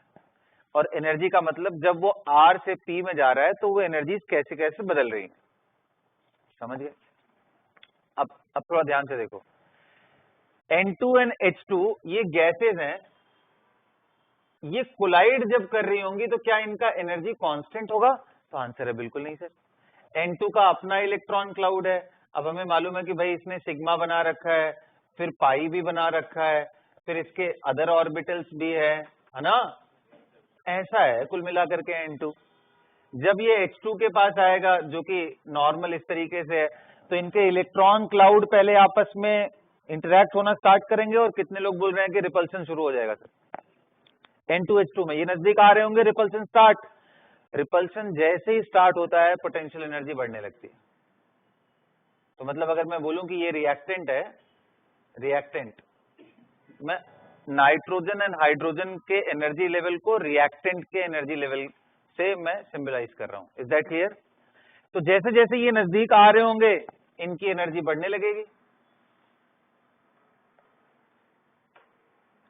और जब एकदम नजदीक आ चुके होंगे मतलब अब कोलिजन मतलब कोलिजन हो रहा है और इनके पुराने बॉन्ड ब्रेक होने वाले हैं, तो वो एकदम मैक्सिमम पॉसिबल जगहों पे पहुंच जाएगा एनर्जी। और उसके बाद जैसे ही इनके बॉन्ड ऑलमोस्ट ब्रोकन और नए बॉन्ड फॉर्म होने वाले स्टेज में आएंगे तो तुरंत ये वापस नीचे आने लगेगा, और ये रहा प्रोडक्ट। ये जरूरी नहीं है कि प्रोडक्ट नीचे ही आए, हो सकता है प्रोडक्ट यहां भी आके रुक सकता है। और इसी चीज को ध्यान में रख करके दो तरह के रिएक्शन बताए जाते हैं, इंडोथर्मिक एंड, एक बात बताओ बेटा, अगर प्रोडक्ट का एनर्जी लोअर और रिएक्टेंट का एनर्जी हायर हो तो HP minus HR, P stands for product, R stands for, ये वैल्यू डेल्टा H है, और ये कितने लोगों को दिख रहा है कि ये तो नेगेटिव है, मतलब ये कौन सा रिएक्शन? हाँ, तो मैंने एग्जांपल एक्सोथर्मिक रिएक्शन का लिया है। तो बच्चों रिएक्टेंट से प्रोडक्ट जाना है तो यार कायदे से तो प्रोडक्ट की एनर्जी कम है, तो इसको तो सीधा ही चला जाना चाहिए, बट नहीं जा पाता है क्योंकि इनके अपने बॉन्ड्स हैं। जब तक वो ब्रेक नहीं होंगे तब तक नया प्रोडक्ट फॉर्म नहीं होगा, नया बॉन्ड फॉर्म नहीं होगा। इनको ब्रेक करने के टाइम पे, इनके कोलिजन के ड्यूरेशन पे इनकी एनर्जी जितनी अपलिफ्ट होती है मॉलिक्यूल्स की, यही एक्टिवेशन एनर्जी है।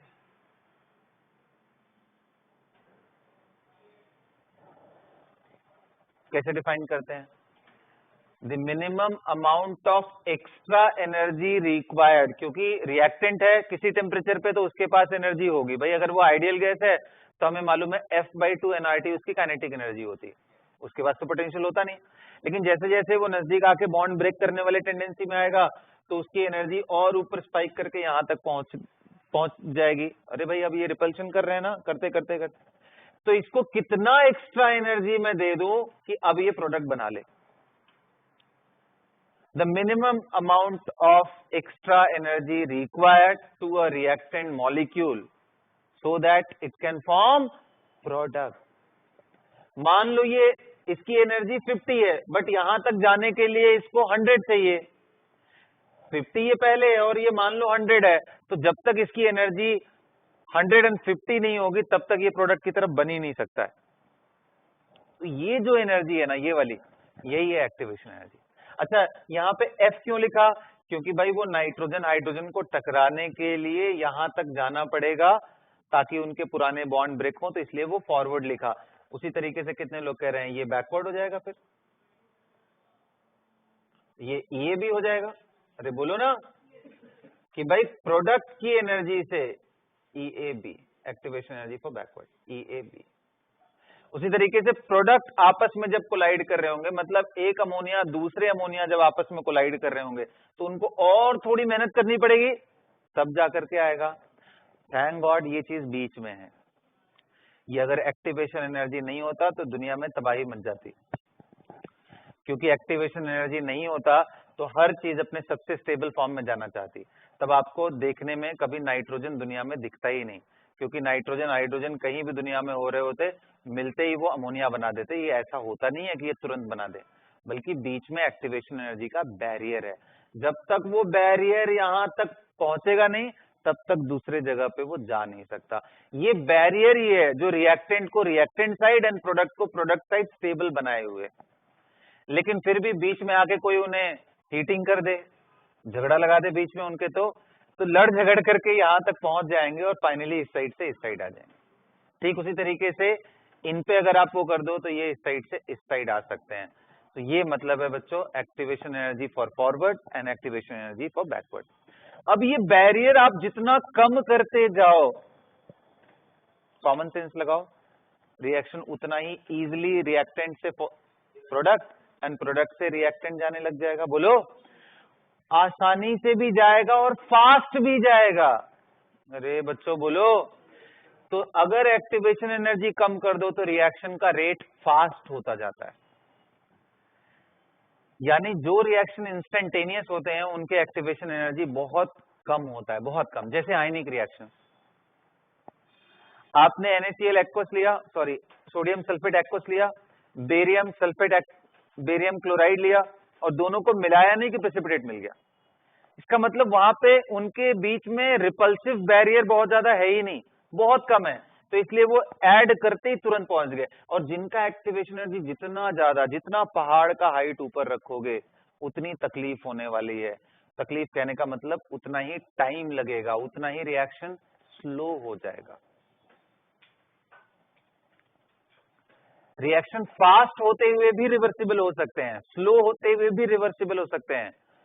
तो फास्ट एंड स्लोनेस किस पे डिपेंड करेगा? अपार्ट फ्रॉम द कंसंट्रेशन, क्योंकि रेट के अगर एक्सप्रेशन में देखो तो उसमें हमारे पास Kf भी है और concentration of reactant to the power n भी। तो कंसंट्रेशन एक फैक्टर है, दूसरा फैक्टर है रेट कांस्टेंट, और रेट कांस्टेंट के अंदर ही छुपा हुआ क्या है? Activation energy. Activation energy low करोगे तो रेट फास्ट हो जाएगा। और एक्सप्रेशन से भी देख लो, तुम्हें दिख रहा होगा, K is equal to A e to the power minus EA upon RT। बेटा चलो वैल्यूज लेते हैं। मान लो EA की वैल्यू 100 ले लिया, तो E के पावर माइनस 100, मान लो RT का वैल्यू 1 ले लिया मैंने किसी टेम्परेचर पर, और एक में मैंने बोला EA बहुत कम है, -1 है मान लो। बताओ बेटा इन दोनों में कौन सी वैल्यू ज्यादा है? कौन सी वैल्यू ज्यादा है? ये वाली। तो जितना एक्टिवेशन एनर्जी कम रखोगे रेट कांस्टेंट उतना ही हाई होगा। ध्यान रखना, ए की वैल्यू बहुत हाई होती है, वेरी वेरी हाई। ये वैल्यू बहुत ज्यादा होती है, 10 के पावर 6, 7 ऐसे होता है। तो समझ रहे हो ना, सारा कमाल इसी का है, e to the power minus EA by RT। ये फैक्टर, EA फैक्टर बहुत बड़ा रोल प्ले करता है किसी रिएक्शन को स्लो करने में और किसी रिएक्शन को फास्ट करने में। अब समझ में आया what is activation energy? The minimum amount of extra energy required for a reactant molecule to form product. मान लो अगर ये 100 जूल चाहिए इसको और मैंने 500 जूल दे दिया, तब क्या नहीं जाएगा? अरे आराम से जाएगा भाई। उसको 100 चाहिए, आप टेम्परेचर अप करके प्रोवाइड कर सकते हो 500, क्यों नहीं प्रोवाइड कर सकते हैं? टेम्परेचर बढ़ाता जाऊंगा बढ़ाता जाऊंगा बढ़ाता जाऊंगा, तो क्या मॉलिक्यूल्स के काइनेटिक एनर्जी बढ़ते नहीं है? काइनेटिक एनर्जी बढ़ते चले जाएंगे तो ये बैरियर आराम से क्रॉस कर जाएगा। ये एक तरह का पोटेंशियल बैरियर ही तो है जो रिएक्टेंट को प्रोडक्ट बनाने से और प्रोडक्ट को रिएक्टेंट बनाने से रोकता है। ये बैरियर है एक्टिवेशन एनर्जी। लिखो, activation energy is a potential barrier.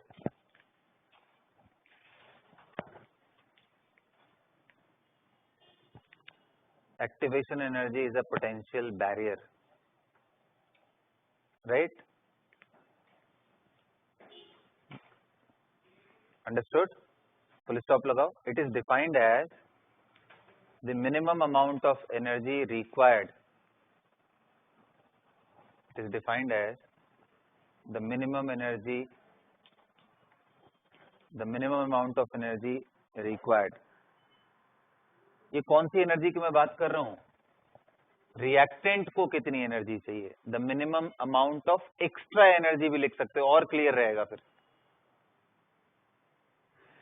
The minimum amount of extra energy required to reactant molecules so that they can form products, so that they can form products. The minimum amount of extra energy required to reactant molecules so that they can form products. That is EAF, my dear. Activation energy for forward. उसी तरीके से backward define करना हो तो कैसे बोलोगे? The minimum amount of energy required to the product molecule so as to form reactant. और diagrammatically ये diagram बना लो, diagrammatically इसको show भी कर लो. Draw the diagram. लिखो. For exothermic reaction.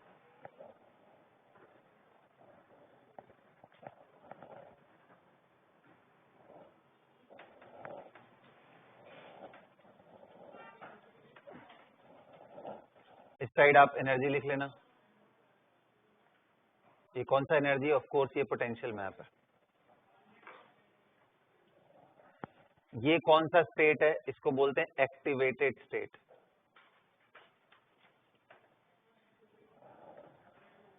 बच्चों यहां से लेकर के यहां तक की एनर्जी को क्या बोलते हैं? अगर ये एनर्जी को बोलना हो तो इस एनर्जी का नाम है थ्रेशोल्ड एनर्जी.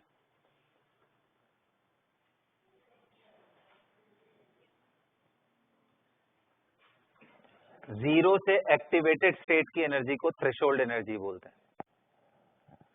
और रिएक्टेंट से एक्टिवेटेड स्टेट के एनर्जी के गैप को एक्टिवेशन एनर्जी ऑफ फॉरवर्ड बोलते हैं. प्रोडक्ट की एनर्जी और एक्टिवेटेड स्टेट के बीच के गैप को क्या बोलते हैं? EAB, activation energy for backward. और energy of product minus energy of reactant क्या है?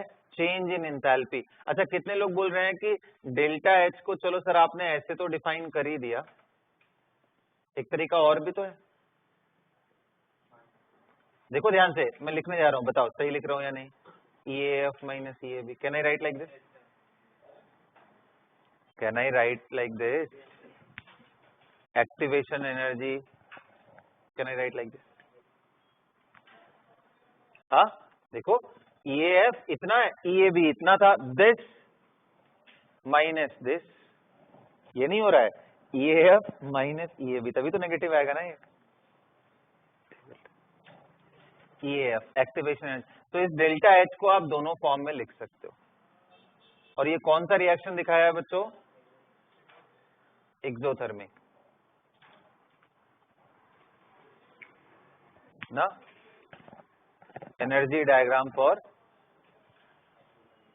केमिकल रिएक्शन, ये है पूरा एनर्जी. एक्सोथर्मिक पहला, इसमें कौन सा केस था? एक्सोथर्मिक. क्या आप एंडोथर्मिक के लिए खुद दिखा सकते हो ये सारी चीजें? चलो करके दिखाओ मुझे. इस साइड में एनर्जी ले लेना. अब ये एनर्जी पोटेंशियल एनर्जी भी रख सकते हो आप, इसको टोटल एनर्जी भी समझ लो, या फिर इसको आप एंथैल्पी के फॉर्म में भी समझ लो, कोई दिक्कत नहीं है, डिफरेंस समय लेना है बस. तो यहाँ पे आप इंडो के लिए कर लो. Do it. एंडोथर्मिक. एंडोथर्मिक में क्या होगा बेटा? रिएक्टेंट नीचे रहेगा और प्रोडक्ट की एनर्जी हाई रहेगी. तो यहां से ऐसे ऊपर जाओगे और फिर ऐसे नीचे आओगे. ध्यान रखना, ऐसे करके बनाना पड़ता है.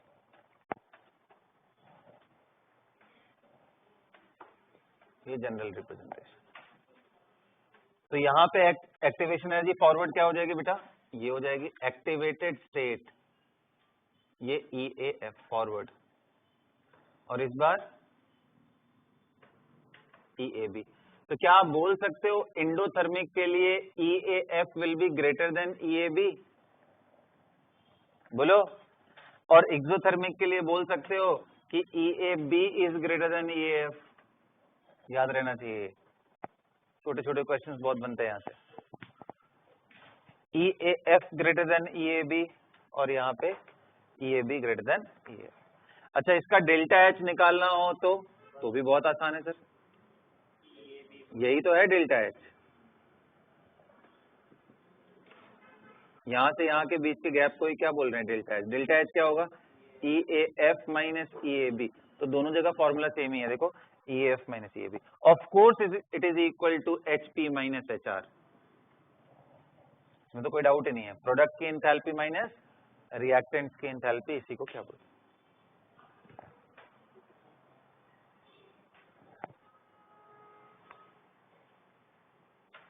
आगे समझ में आ गया, समझ में, बोलिए समझ पड़ रहा है? हाँ अच्छा बच्चों, अब एक बात बताओ, कभी आपने सुना है किसी रिएक्शन में कैटलिस्ट यूज कर लेने से उसका रेट फास्ट हो जाता है? आ जाओ उसको समझते हैं कि ऐसा क्यों होता है। जब भी आप कोई कैटलिस्ट ऐड करते हो किसी केमिकल रिएक्शन में, तो वो कैटलिस्ट बेसिकली ये बैरियर है ना रिपल्शन का, उसी को कम कर देता है। Understood? whenever you are catalyzing any reaction, it basically decreases the activation energy of the reaction। क्या फॉरवर्ड का? अरे पॉसिबल कैसे है यार, जब आप एक्टिवेटेड स्टेट को नीचे लेके आओगे तो दोनों की एनर्जी कम हो जाएगी ना। वे बोलो ना, मान लो कोई कैटलिस्ट डाल दिया और कैटलिस्ट ऐसे रैंडम पाथ से लेके जा रहा है, तो अब तो एक्टिवेटेड स्टेट ये नया वाला हो गया। तो ऐसे केस में देखो ना, दोनों का ही सेम अमाउंट से डिक्रीज हुआ है। अरे बोलो, क्या कैटलिस्ट डालने से डेल्टा एच में कोई चेंजेस हो रहा है? बिल्कुल नहीं। एक्टिवेशन एनर्जी में हो रहा है? हाँ सर हो रहा है। लिखो,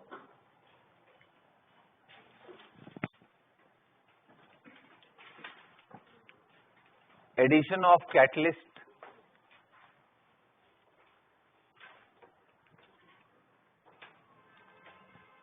increases the rate of forward as well as backward, increases the rate of forward as well as backward reaction, increases the rate of forward as well as backward reaction।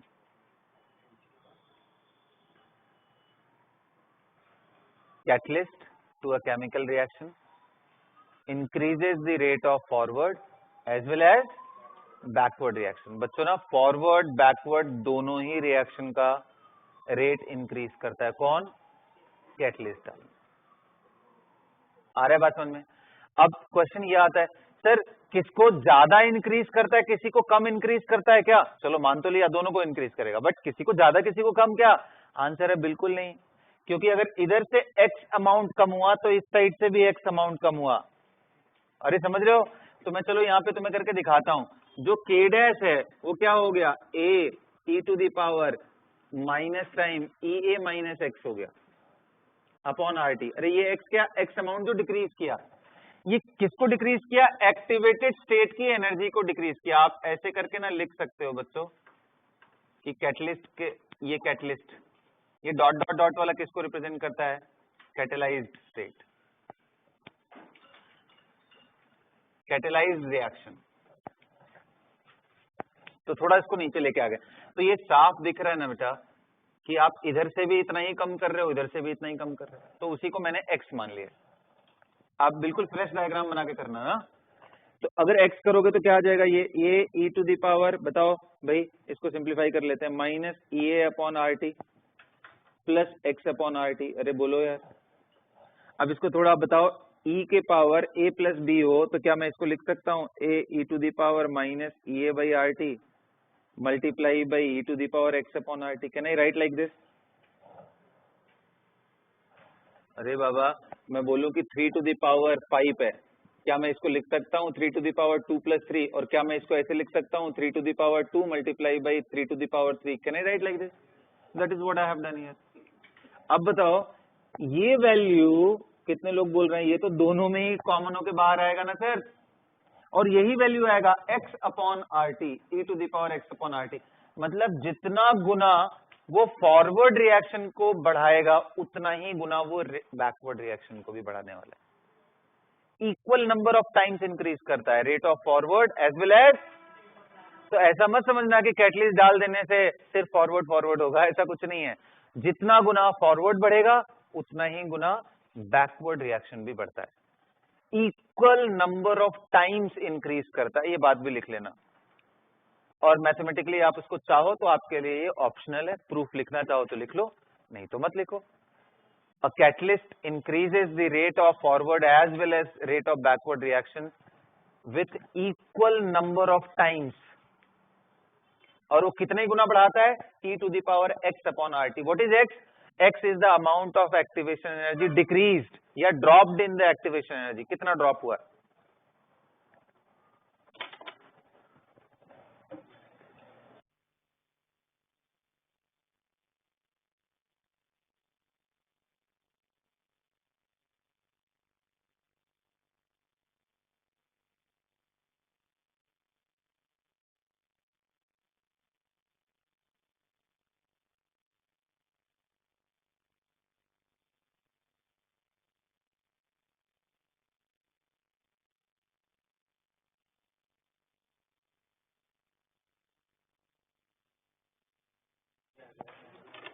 कौन सा? बस इसके आगे तो मैंने वही बोला कि जो नया इक्विलिब्रियम ये कांस्टेंट आया है, दिस इज इक्वल टू पुराना वाला a into E to the power minus ये by multiply by this factor. इसी फैक्टर से ही तो इंक्रीज हुआ k ना, तो जब k इसी फैक्टर से इंक्रीज हो रहा है तो रेट भी इसी फैक्टर से इंक्रीज होगा। और ये फॉरवर्ड में भी यही फैक्टर आएगा, बैकवर्ड में उसमें बदलेगा क्या, a का वैल्यू, इसका वैल्यू, बस यही बदलने वाला है ना, बाकी तो सब सेम ही रहेंगे। So whenever you are adding a catalyst, it will increase equal number of times the rate of forward as well as rate of backward reaction। यहां तक सबको बात समझ में आ गई? बोलो। अच्छा, तो कुछ कभी आपने ये भी सुना होगा मॉडरेटर, नहीं सुना है?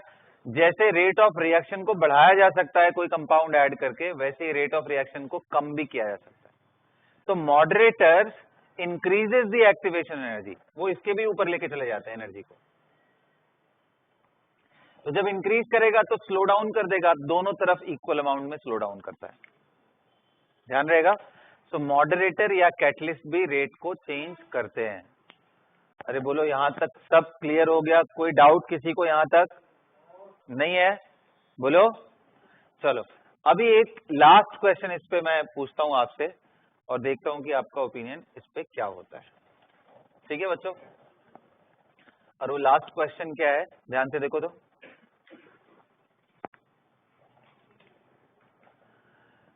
मान लो बच्चों कि मैं एंडोथर्मिक रिएक्शन की बात कर रहा हूं। एंडोथर्मिक में रिएक्टेंट ऐसे, प्रोडक्ट ऐसे, और ये केमिकल रिएक्शन को मैं 10 डिग्री पे करा रहा था, या मान लो से फॉर एग्जांपल 300 केल्विन पे करा रहा था। फिर मैंने क्या किया, इसी को मैंने 400 केल्विन पे कराया। I executed this reaction at 300 Kelvin and 400 Kelvin। तो नेचुरली 300 से 400 केल्विन जब भी जाऊंगा, टेम्परेचर बढ़ाऊंगा, तो नेचुरली कोलिजन्स बढ़ेंगे। तो यार रेट तो बढ़ने वाला है, किसका बढ़ेगा, फॉरवर्ड का, बैकवर्ड का, या दोनों का? दोनों, क्योंकि दोनों में टेम्परेचर है ना भाई, तो दोनों जगह का चेंज होगा ना, दोनों जगहों के इंक्रीज होंगे। लेकिन क्वेश्चन ये है, क्या इस बार भी equal number of times increase होंगे या अलग अलग इंक्रीज होगा? अगर इक्वल होगा फिर तो कोई बात नहीं, अलग अलग होगा तो किधर ज्यादा इंक्रीज हुआ, बैकवर्ड वाला या फॉरवर्ड वाला? ये क्वेश्चन है आपके लिए। If you are increasing the temperature of an endothermic reaction, कौन से वाले साइड के रेट में ज्यादा इंपैक्ट आने वाला है, या फिर दोनों में सेम ही इंपैक्ट आने वाला है? लिखो इसको, क्वेश्चन के फॉर्म में लिखो। If the temperature of endothermic reaction, if the temperature of endothermic reaction, if the temperature of endothermic reaction is increased, if the temperature of endothermic reaction is increased, then choose the correct option।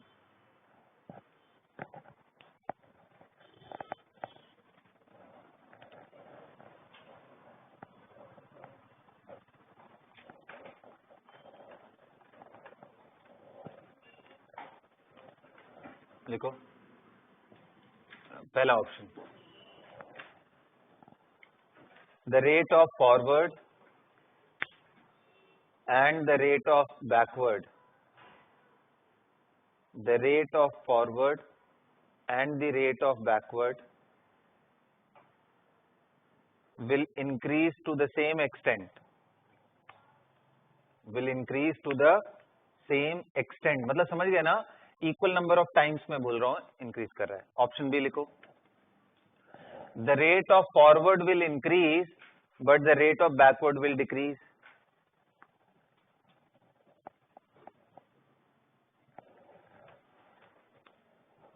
Next option लिखो. The rate of forward will decrease but the backward will increase. समझ रहे हो?